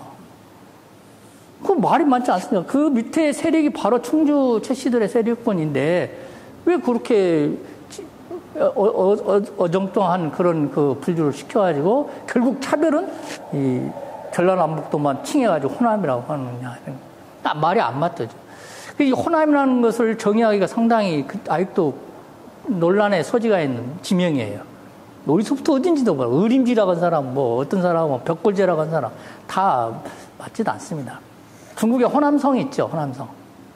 단지 그것을 가지고 우리를 그냥 이렇게 부른 이름인지 어쩐지는 잘 모르겠습니다. 정도 1000년이 지난 동안 호남에 대한 정의가 아직도 제대로 안 이루어졌다는 부분은 좀 우리가 생각해 볼 분이 아닌가 생각합니다. 그런데 이제 호남 정맥은 있어요, 호남 정맥. 그것이 섬진강을 둘러싸고 있는 분줄기라는 것이죠. 자, 이렇게 일대간, 일정간, 13정맥이 있는데 바로 섬진강을 둘러싸고 있는 이 부입니다. 네.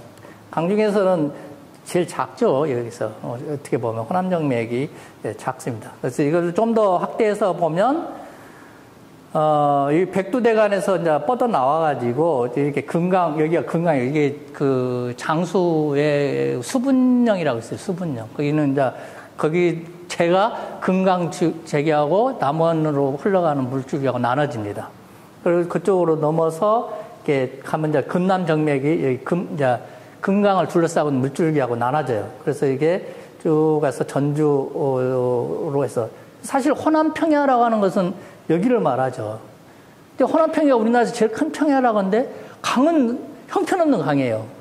큰 강이 있어야 큰 평야가 만들어진데 여기는 강은 결국 그 뭡니까 여기 동진강하고 그다음에 만경강밖에 없어요. 아니 지리도 짧고 전라북도 동쪽에서 서쪽으로 흘러가는 강들인데 이걸 가지고 제일 큰 평야라고 만들어. 그러니까 호남 평야도 지금 우리가 하천이 만든 평야가 아니라는 것이에요.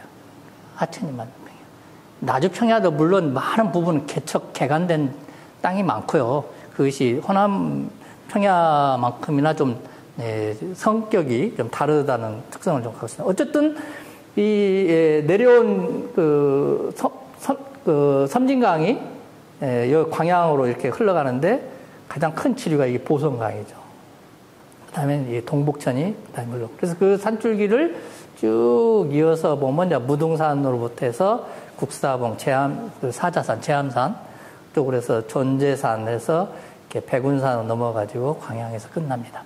이것이 우리가 말하는 호남 여기는 섬진강 유역권이기 때문에 영산강과 달리 평야가 작고 작은 분지들이 많이 있어가지고 거기에 사람들이 몰려 살아요. 그래서 제일 큰 분지는 곡성 남원 분지. 네, 거기가 제일 큰 분지예요. 그리고 나머지는 전부 작습니다. 그 다음 여기는 이제 통째로 이 영산강은 여기가 아까 말한 화강암지대예요. 화강암지대. 쉽게 풍화가 됐죠. 그래서 넓은 구릉지를 만들고 영산강이 흘러가면서 자유롭게 이렇게 넓은 뜰을 이제 만들어냈고 이 아래는 이제 탐진강. 자, 이거 가지고 이제 뭘 아까 말한 이제 또 지역 차별 가지고 뭘 가지고 사냐. 이게 전두환 시대 때 나온 책입니다.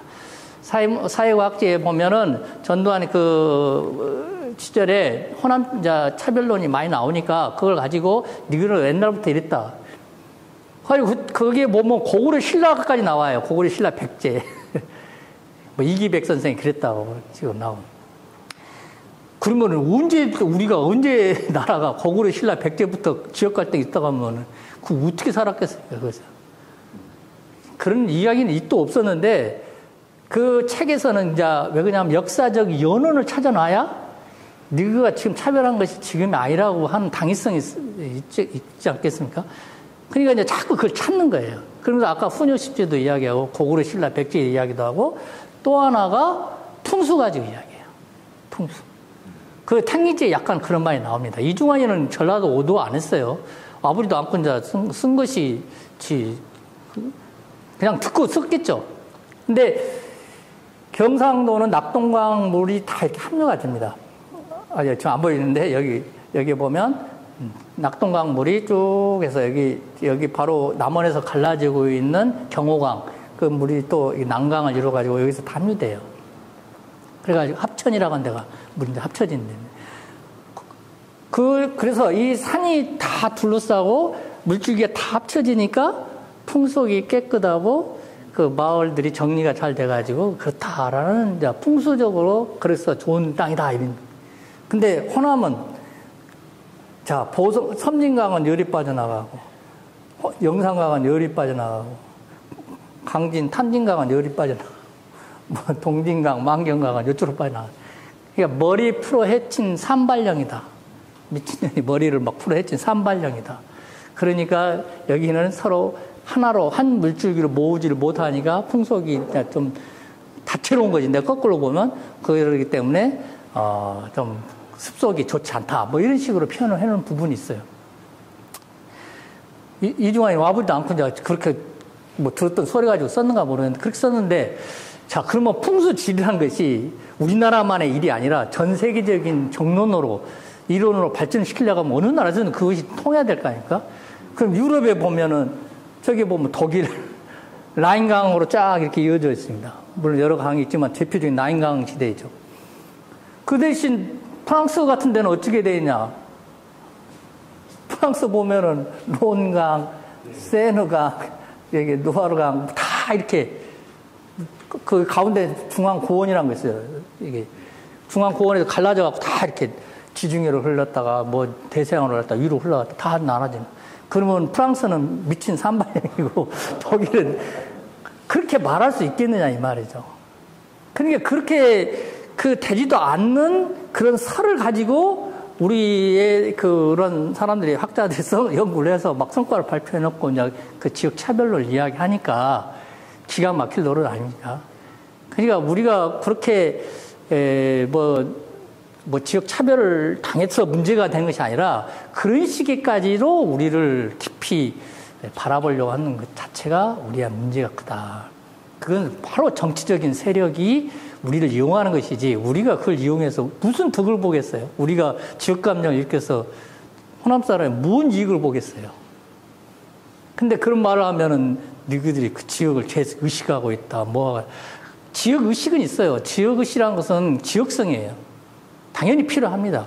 그러나 지역 감정은 다른 거죠. 감정은 그 상대방을 미워하고 차별화시키거나 배타적으로 보는 것이 감정이지. 그건 나하고 너하고 다르다는 것이. 그것은 차이도 아니고 차별이에요. 차별.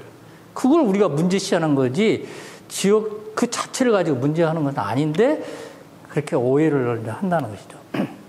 자, 아까 말한 것처럼 그런데 문제는 뭐냐면 이렇게 지형학적으로 보면 잘린다는 거예요. 산맥이 이렇게 잘려요. 이렇게. 이어지지 않죠. 원래 이렇게 생겼어요. 근데 이걸 읽어보면은요, 이 지금 물줄기가 여기까지 왔지 않습니까? 근데 이놈이 계속 이렇게 올라와요. 이걸 두부 침식이라고 그래요. 머리 쪽으로 계속 침식을 하다 보면 여기를 따먹어요. 여기 따. 그러면 이 물줄기가 원래는 열이 흘러갔는데 여기서 물줄기가 따면 이 경사 때문에 요렇게 흘러가는 거예요. 또 요놈도 따면 요놈도 요 물줄기가 다시 이렇게 가는 거죠. 그럼 여기는 물이 흘러가지 않으니까 자연히 여가 분수기가 또 산맥이 만들어지는 거예요. 그러니까 이렇게 변화하는 것이 지형적은 이게 지구가 탄생한 지가 46억 년인데 이런 일이 수시로 일어나죠. 수시로 역전되고 산이 분지가 아니 그 평야가 되고 평야가 소속구쳐서 산이 되는 세상인데 그걸 가지고 천년 만년 막 오래된 것처럼 이렇게 이야기할 수는 없다는 거예요. 그 문제가 있어요. 그 자체는. 그것만을 고집할 때는 문제가 있습니다. 이런 식으로 강줄기가 다 변해요. 그러면 산맥이 없던 산맥이 다 이어져 버리잖아요. 그러니까 끊긴 것만 이어지기도 하는 이걸 이제 하천쟁탈이라고 그래요. 하천을 뺏었다. 피로시 이렇게 뺏어냈다는 것이죠. 캡처했다는 것이죠. 그것이 우리나라도 있어요. 우리나라에도. 그래서 이 백두대간에서 보면은 남원 운봉이라는 그 고원 약 올라가 한 해발 한 500m 가량 되는 그 안에가 분지가 있어요. 운봉이라는 그 춘향전에도 나오죠. 운봉. 거기에 보면은 백두대간을 표시해놨는데요. 여기 있습니다. 여기. 여기가 운봉 고원인데 이렇게 지금 그 운봉 옛날 읍이었죠. 지금 면이지만은. 근데 여기서 지금 물줄기가 여기가 지리산자락이에요. 발해봉이나 이렇게 그쪽 여기서 내려온 물줄기가 예전에는 어떻게 흘러가냐면 이렇게 해서 요리 흘러갔어요. 이렇게 흘러가던 것을 여기 내려와서 이렇게 흘러가던 것이 이쪽에서 남원에서 올라오던 물줄기가 점점 올라가고 여기를 따먹어요. 그러니까 물줄기가 이렇게 변합니다. 그래서 그러면은 호남 백두대간이 이어져야 하지 않습니까? 물줄기가 자르면 되지 않아요? 여기까지 딱 왔어요. 여기까지 다 이어서 여기까지 왔는데, 수정봉이라는 데까지 왔는데, 앞에가 이렇게 평야예요. 그러면 이제 산을 따라서 오른쪽으로, 이쪽으로 돌아가니까는 강이 딱 막아보는 거예요. 강이 가로. 그거 못 가잖아요? 또 요리 돌려보면은, 여기 물은 이렇게 흘러서 이제 운봉으로 빠져가지고, 저기 경호강, 낙동강이 되는 거예요. 거기를 가도 또, 이 지산짝으로 못 가는 거예요. 그러면 산이 어디로 가버렸느냐? 상경표나 이렇게 대동여지도 보면 그냥 이 논에 논길 있지 않습니까? 그 사이에 물줄기가 나눠져요. 한 1m, 2m 정도의 고도차밖에 없는데 그 2m 정도 거가 뭐가 있어요? 그냥 사람들 길을 만들어 놨어요. 그쪽 길에 이쪽으로 가면은 이제 섬진강, 여기 가면 낙동강. 근데 그 물줄기가 예전에는 이렇게 있었던 것이 바뀐 거예요. 그래서 그 평야지대가 산줄기가 된 거예요. 아까처럼. 근데 그걸 백두대간의 상경표나 우리 대동여지도 보면 그게 잘 표시가 돼 있어요. 그래서 거기 그 선을 경계로 그 분수계를 중심으로 여기를 운봉, 여기를 주천 이렇게 놨어요. 그래서 그 선을 따라서 가면은 어떤 집이 그 위에 그 마을이 걸려요. 어떤 집은 사랑채는 운봉, 안채는 주천면. 나눠져 자기 집으로 백두대간 지나가는 거예요. 그래서 이게 너무 센 지맥이 자기 집 지나가서 저 집 어쩔까 했는데 모르겠어요. 어떻게 사는지. 그런 식으로 평야지대가 산이 된 거예요. 평야가. 그만큼 정확하게 분수계를 추정을 했습니다. 분수계를 추정하긴 했는데 엉뚱한 사람들이 이제 산맥을 다시 이제 그러니까 우리가 산맥을 다시 연구한다 해가지고 한 작업들이 실은 안 맞는 오히려 거꾸로 백두대간을 잘못 해석하는 그런 문제도 있을 정도로 상당히 우리 산줄기는 변할 수 있는 것이고 변할 수 없는 것 때문에 현재 시점에서 그걸 잘 지켜봐야 된다는 것을 말씀드린 겁니다. 여기가 한번 실제로 써졌어요. 그래서 여기 지리산 국립공원에 어떻게 해서 변했다. 이것이 왜 그러냐면 이제 지리학자들이 연구해서 그걸 계속 주장을 해서 왜 이게 평야인데 산이냐. 사람들 산이 없어진 거예요. 이게 왜 자꾸 산으로만 가려가는데 평야를 지나가야 지리산으로 이제 넘어가는 거예요. 그래서 그걸 이해시키기 위해서 지금 이렇게 표시해놨습니다. 이런 상당히 지형학적 어려운 용어인데 요새 이제 이런 말도 가감히 이제 써서 국립공원에서 표시를 해놨습니다. 이게 학자들이 연구를 할 필요가 있죠. 그런 점에서. 자, 하여간 이것이 지금은 교과서에 실린 겁니다. 고등학교 교과서에 이렇게 실려 있어요. 두 가지 다 이제 가르치는 거죠. 이것은 우리나라의 조상들의 산줄기 인식. 이것은 이제 지형학적인 그런 관점에서의 어떤 분류, 이렇게 해서 이제 나눠서 가르칩니다. 백두대간의 그 고도를 그려놓은 건데요. 그냥 넘어가도록 하겠습니다. 전남의 주요 산을 한번 이렇게 뽑아보니까요. 어마어마하게 많아요. 우리나라 산이 70%가 산지라고 했는데, 전라남도라고 어떤 사람들은 초등학교는 너무나 단순해서 이제 기술하다 보니 있어요. 여기 호남을 설명해 놓은 거 뭐라고 했어요? 호남은 평야지대로서 이렇게. 애들은, 그때 배운 애들은 전부 다 호남은 들만 있는 줄 알아요. 근데 여기 가보면은 여기 가면 어마어마한 높은 산들 많고 아주 강원도 산골짜기만큼이나 깊어요. 여기도 가보면. 여러분 영암 금정산 쪽에 가보세요. 그 탐진강하고 나라진데 가보면은 이런 골짜기가 있나 할 정도로 거기 영암 금정 청룡 쪽에 이렇게 올라가 보면은 이제 거기서 유치로 넘어가기도 하고 그러거든요. 그래서 이제 한번 이 산을 쭉 하여간 내람대로 뽑아봤어요. 제가. 이거 이제 지질이 이렇게 복잡하기 때문에 이제 이렇게 돼 있고, 인구 분포도 사실 이건 너무 너프하게 그려졌지만 자세히 보면 그 분지 속에 다 이제 인구와 분포가 찍히는 거예요. 여기는 이제 아까 말한 것처럼, 여기는 아까 말한 것처럼 낙동강 유역으로 딱 있고, 우리는 이제 섬진강 유역권과 이제 영산강 유역권 이렇게 나눠져 있고, 여기 이제 탐진강 유역권이 따로 있죠. 자, 지금부터는 주로 사진입니다. 산에 대해서 이야기를 하는데, 우리의 유명한 하강, 아까 하강하면 두 가지 특성이 있다고 했죠. 예, 단단해서 산으로 이렇게 남을 수도 있고, 이렇게 바스러지면 그냥 쉽게 풍화돼가지고 분지가 된다, 평야가 된다. 근데 이런 이제 얼출산입니다. 얼출산을 누가 강줄보 기자인가? 이게 얼굴 바위를 잘 찍어가지고 이렇게 큰 바위 얼굴이 요새는 이제 상당히 그 명성이 있습니다. 언제 어느 시점 이게 각도가 그 딱 그 해가 딱 그 각도에 비칠 때 이렇게 나타나거든요. 아무 때나 가면 이거 못 찾습니다. 그 시점을 잘 노려야지. 그냥 음영을 잘 지어서. 근데 이제 이것은 편마암산, 지리산 같은데 보면은 바위가 안 보이지 않습니까? 그래서 이런 것들을 우리가 토산, 덕산, 덕이 많다 해서 덕산이라고. 여기는 이제 골산, 네, 석산, 뭐 돌산, 뭐 이렇게 표현합니다. 그래서 여기는 경관미가 이뻐요. 산이 아름답습니다. 풍수적으로. 그래서 서울에서 그 북한산이 다 이게 뭐냐면 거기도 황암이에요. 도봉산 다 황암. 여러분 도봉산에 가면 어마어마한 큰 그 바위산들 있잖아요. 그래서 남산에 딱 넘어서 보면은 관악산도 화강암산입니다. 그러니까 원통 거기는 화강암은 그래서 이 화기가 많다 해서 그 숭례문을 현판을 바로 세웠다는 거예요. 그래서 이렇게 열어서는 불화기를 막기 어려우니까 관악산에 화기를 막기 위해서 그랬다는 뭐 그 설이 있는데 그 뭐 역사에 그렇게 써졌으니까 하지만은 그런 뭐 우리 있고 해티상을 세워서 그 물길을 잘 놓은 것. 아무래도 옛날에 불을 조심해야 되니까 그렇게 했겠죠. 불 화자를 쓰지 않습니까? 화강암이란 것이 불에서 만들어진 마그마가 땅속에서 굳은 암석이거든요. 그래서 이런 이제 바위산이 있고 경관미가 있고 우리 설악산, 금강산 다 마찬가지예요. 이런 산들에. 뭐 여기 있는 산들이 다 그겁니다. 혹시 나중에 이제 공부하시면 한번 보시고요. 여기는 이제 이렇게 산줄기가 크고 수목이 잘 우거지고 산이 이제 좀 덕스럽게 보이죠. 그래서 식생이 풍부하고 녹색댐 효과가 있고 명당터가 많다는 거 아까 말씀드렸습니다. 저희 집이 사돌이인데 이 도성국사가 거기서 풍수를 배웠다 해가지고 그 지명이 그대로 해서 모래사자, 풍수사자, 사자 써가지고 그림도자 써서 사돌이라고 지명이 그대로 남았습니다. 저희 마을이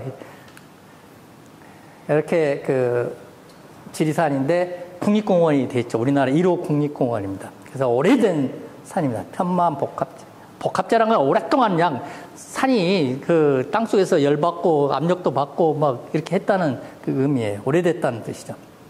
그래서 1호 국립공원인데 이 국립공원 탄생 과정이 참 재밌어요. 이게 나라에서 국립공원 지정한 것이 아니라 거기에 살고 있는 사람들이 그 구례중학 여기 있는 이 구례중학교 교사들이 산악모임 연합반이라고 그래요. 연합반이라는 사람들이 해가지고 구례 군민들이 당시에 12,000호 가구에서 10,000가구가 참여해갖고 돈을 다 냈어요. 거기 활동비를 만들어가지고 왜냐면 지리산을 너무나 남발하고 도벌꾼들이 당시 60몇 년도에 재건 시대에 어마어마하게 도굴을 해가지고 막 하는데 법이 없으니까 이 깡패들 동원해가지고 도굴꾼들이 와서 그 지리산자를 다 파헤치는 거예요. 그래서 그것을 막기 위해서 이 사람들이 이제 이런 노력을 해가지고 그 자금으로 국회의원들 설득해가지고 우리나라 최초의 국립공원 지정을 하게 되었습니다. 그래서 그 사람들 그 연화반, 산악반 이름이 연화반인데 그 이름을 따서 그 봉우리 하나를 연화봉이라고 해놓은 거예요. 지리산 연화봉이. 당시 그렇게 하루에 250대 분량을 도굴에 갔다가 도굴이 아니라 도벌을 했다는 거죠. 도벌. 그래서 이런 그 역사적인 사건이 있었던 것이 지리산이고, 뭐 지리산이야 워낙 많습니다. 뭐 소설에 소재도 많고, 뭐 태백산맥에도 나오고, 뭐 영화도 많이 나오고 해서 아주 지리산은 우리의 지켜야 할 어떤 산이라는 것이 다 나와 있죠. 그런 내용들을 쭉 제가 했으니 혹시 이제 기회가 있으면 한번 읽어보시면 뭐 충분히 이해할 수 있을 거라고 생각합니다. 아까 연화봉을 연화선경, 지리의 식경에 넣었습니다. 그리고 노고단에 또 이 피서 휴양지, 뭐 무등산에도 옛날 선교사들의 휴양지가 있었는데 옛날에는 이런 것들이 별장들이 있어갖고 서양 사람들이 더운 데를 잘 못 참고 그러니까 모기도 많고 그래서 이런 데를 가서 만들었는데 그 이후로 다 철수해서 지금은 이제 정리가 돼 있죠. 이거 노고운에 유명하죠. 노고단에서 보는. 구레가 분지기 때문에 안개도 많이 끼고 구름을 많이 끼어요. 그래서 그게 잘 보입니다. 무등산, 뭐, 잘 아시죠? 여기 900고지이고, 지금은 여기 군 기지가 있어가지고, 정상을 지금 못 밟고 있는데, 뭐, 이전하기로 협의는 됐으니까, 빨리 이제 이전해야 우리가 무등산이 이제 온전히 오겠죠. 되게 어머니 품 같다라고 하는 그 무등산이 산치가 넓고, 이렇게 그 서속대, 입속대는 뾰족뾰족하지만, 전체적으로 보면 이렇게 완만합니다. 이렇게 넓고, 상당히 그 품어주는 맛이 있습니다, 산이. 근데 이게 이제 무등산 하면 유명한 것이 입속대, 서속대, 이걸 주상절리라고 하거든요, 주상절리. 이게 그 화산이 폭발하면 마그마 같은 그 화산이 분출하는데 이것이 급히 식을 때가 있어요. 바닷속에 나와서 찬물을 만나면 급격히 식으면은 쫙쫙쫙 이렇게 육각 기둥이 이제 만들어집니다. 그렇게 해서 만들어진 돌기둥인데 이 산정해가 1000m가 넘는 산 위에 이런 것들이 나타나는 것이 특이해요. 대부분 아래가 많이 있거나 바닷가에 많은데 이건 산 위에가 있는 것이죠. 그래서 우리 뭐 전남대 허민 교수가 또 연구를 많이 해서 이걸 지금 이제 세계 지질공원으로 만들어 놓은 것이죠. 이렇게 주상절리라는 것은 여러 모양이 있어요. 여기 이제 지삿개. 우리가 예전에 답사할 때는 뭐 관심도 없었던 것인데 우리가 가서 막 이제 이야기하니까는 이게 이제 명승지가 됐죠. 여기도 바닷가에 있는. 여기는 이제 그 포항, 경주, 영남면에 가면은 그 쪽에 있는 영남리에 가면은 있는 주상절리인데 이것은 이제 이게 원래는 이렇게 서 있던 것이 그 무게가 있고 눌려가지고 열은 그대로 남아있는 중간에서 이렇게 팍싹 이렇게 짜그라지는 그런 모습. 엔타블리차라고 하는 건데 이제 이런 부분들도 있고 이거 울릉도에도 있습니다. 울릉도에도 국수바위라고. 그래서 이건 굉장히 많아요. 우리 총석 정도 이런 모양이. 이건 이제 제가 우리 학교에서 이렇게 찍었던데 딱 이게 여기 정도가 한 900골이 돼요. 항상 여기 정도 되면은 900m 이쪽 때는 항상 이렇게 그 설화가 항상 상고대라고 해서 남았습니다. 여기는 지금 더 추워서 여기까지 갔는데 무등산 어디서든지 보이는 것이 특징이죠. 무등산의 지명 가지고도 이제 아직 있습니다. 그래서 저 이제 그날 뭐 한번 발표할 기회가 있었었는데 유서석산이라고 옛날에는 또 그 고경명 같은 사람은 서석산이라고 불렀습니다. 네, 광산이라고 하는데 우리가 광산김씨가 있지 않습니까? 김동영 장군이 광산김씨입니다. 근데 거기 적보에 보면 또 광주김씨로 된 데서 광주. 그러니까 광산은 곧 무등산을 의미하는 거예요. 그러니까 우리가 광산구하고 광주하고 분리시켜 놓으니까 따로따로 있는 것 같지만 같은 지명이에요. 광주나 광산이라는 것은. 광산은 무등산을 의미하는 거예요. 왜냐하면 이 서석대나 입석대 같은 것이 이 유리질이 약간 백혀 있어요. 급히 식다 보니까 유리질 그것이 백혀가지고 그게 석양빛을 받으면 예전에는 그게 약간 그 빛을 발하니까 서석, 상서를 올석자를 쓴 것이죠. 그래서 이제 요런 것들이 이제 산은 하나의 산이지만 우리한테는 하나의 자연이지만 이게 우리 앞에 다른 모습으로 나타난다는 것이죠. 그리고 우리하고 밀착되어 있습니다. 그래서 하나의 무등산은 광주나 전라남도 사람들의 어떤 심리적인 존재로 그 의미를 갖고 있는 거예요. 존재적인 의미를 갖고 있는 산이 그냥 단순한 산이 아니라 여러 가지 관점에서 포괄되어 있는 거죠. 지형학적 시각에서 자연이기도 하고 인간관계로 이것이 산이 더 의미가 확대되는 거예요. 그래서 이제 원래는 중생대 화산활동, 지금부터 한 1억 년 전, 너프하게 잡아서 한 1억 년 전, 8,000년 사이에 화산이 폭발했어요. 근데 어디서 폭발했는지 정확히 지금 못 찾겠지만 그 폭발한 그 결과로 입석대, 서석대 같은 거, 또 그 입석대, 서석대가 떨어져서 나온 돌덩어리들이 너덜이에요, 너덜. 그래서 우리가 설이 뭐냐면 지금 너덜건기라고 이렇게 말하는데 그게 다 같은 거예요. 그러니까 원래 입석대, 서석대만 천연기념물이 아니라 그것이 떨어져 있는 그 자체도 의미가 있기 때문에 그걸 같이 묶어서 천연기념물로 해야 되는데 그것만 이제 상징적으로 그냥 사람들이 그것만 세워진 것만 생각해서 그냥 그걸 입었는데 밑에 있는 것도 의미가 있어요. 그것이 전체 깔려 있습니다. 무등산 전체가 하면. 그래서 그 돌산이면서도 이상하니 안에는 또 토양이 많아가지고 무등산 꼭대기에서 물이 나와요, 물. 그러니까 군부대가 지금 물이 아주 많이 나옵니다, 풍부하게. 뽑아 써도 그러고. 그리고 아래에서는 물이 없는데 위에는 물이 나올 정도로 물이 풍부합니다. 그래서, 또 이게 이제 이미지로 보면 하나의 저항적인 어머니 치마폭에 감춰있는 은장도 같은 그런 서석대의 기백이나 있죠. 의기, 상징이 있고. 그 다음에 어떤 우리 지리적인 산의 신앙과도 관련되어 있습니다.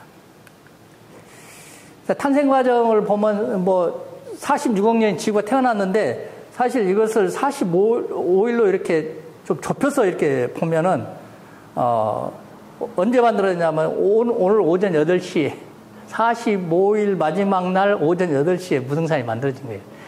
그러니까 얼마나 짧은 시간 내에 이것이 만들어졌어요. 오후 7시에, 진짜 오늘은 오늘 같은 것은 우리가 11시 50초라고. 우리가 지금 인간이 살아가는 것은 11시 50초밖에 안 돼요. 그러니까 겨우 지금 지구가 만들어진 지 얼마 안 됐다는 것이죠. 그만큼 인간 사는 작고 지구 사는 자 길다는 것이죠. 이 과정을 그려놓은 것인데, 이렇게 화산이 폭발하면 마그마가 흘러넘칩니다. 이것이 굳어서 이렇게 만들어내고요. 이런 화산 활동에 있어서는 아까 말한 것처럼 판구조 운동에 영향을 받아야 됩니다. 그리고 이렇게 화산이 폭발하면 이렇게 구름 같은 이렇게 먼지 구름이 만들어지는데, 화산재라 그래요. 이것이 쌓여서, 이것이 내려오면 쌓여요. 쌓여서 엄청난 높이로 쌓여서 그것이 굳으면 이런 옹성산 같은 것이 만들어집니다. 이게 우리 동북천 상류에 가면 있죠. 백아산 쪽에. 그리고 그것이 떨어지면 이런 또 암석층을 만들어내요. 이거 화산 세설암이라고 해요. 부스러기 암석들이 부스러진 것들이. 그래서 이렇게 돌부처라든지 이렇게 천불천탑을 만들었지만 자연을 덜 이해하고 덜 효율적으로 생각을 했다는 거예요. 그래서 이것도 그 다음에 이제 아까 말한 그런 주상절지가 가지고 있는 경관이고요. 만들어진 관역인데, 이제 이것만 설명하겠습니다. 여기에 규봉암자에 가면 이게 주상절지인데 돌이 하나 탁 얹어졌어요. 이 돌이 어디서 났겠어요? 이것이 쪼개지거든요. 계속 풍마당에서 쪼개지면서 이제 너덜이 되는데, 요놈이 더 위에 있던 놈이 탁 떨어져서 걸린 거예요. 나는 무등산에서 가장 신비로운 지형학적인 현상을 설명해주는 가장 중요한 자원이라고 생각해요. 그것을 설명했는데. 근데 지금 이거에 대해서는 아직 관심이 없는데, 제가 이제 이 부분에 대해서 많은 건 관심을 갖고 있습니다. 이렇게 쪼개져요, 바위가 딱. 쪼개지는 과정이 있습니다. 그러면 이제 이 무등산에 또 이 너덜에 풍열 현상이 있어요. 온열이 있는데, 밖이 눈 많이 올 때, 여기는 구멍에서 막 따뜻한 바람이 막 나와가지고, 주변에 눈이 다 녹아있는 현상이 나타납니다. 그래서 혹시, 지금은 여러분들이 여기 가기는 어려워요. 지금도 약간 여기 연구 사이트이기 때문에. 저는 이제 촬영하고 여기 연구했기 때문에 좀 가봤는데, 마지막으로 이제 제가, 우리가 귤이나 설이나 잎이나 광은 다 이 주상절리대에 쓸 수 있는 근거하고 있는 그 형상, 이게 상형 문자가 상형화된 것이죠. 그래서 좋은 의미로만 많이 쓰이기 때문에 이렇게 쓰고, 이런 주상절리도 있어요. 아마 입석대에서 서석대 쪽으로 올라가다 보면 이런 승천암이 있죠. 이건 누워있는 주상절리죠. 누워있는. 좀 다른 겁니다. 그래서 이런 의미를 우리 무등산이 갖고 있어서, 좀 더, 우리한테 의미롭게 다가오지 않는가 생각합니다. 주어진 시간이 제가 다 쓴 것 같고 진도는 나가지 못한 겁니다. 수업을 하다 보면 가끔 이런 일이 많이 일어나더라고요. 저는 나름대로 다 설명하려고 했는데 좀 부족해서 죄송합니다. 이것으로 오늘 강의를 마치도록 하겠습니다. 수고하셨습니다.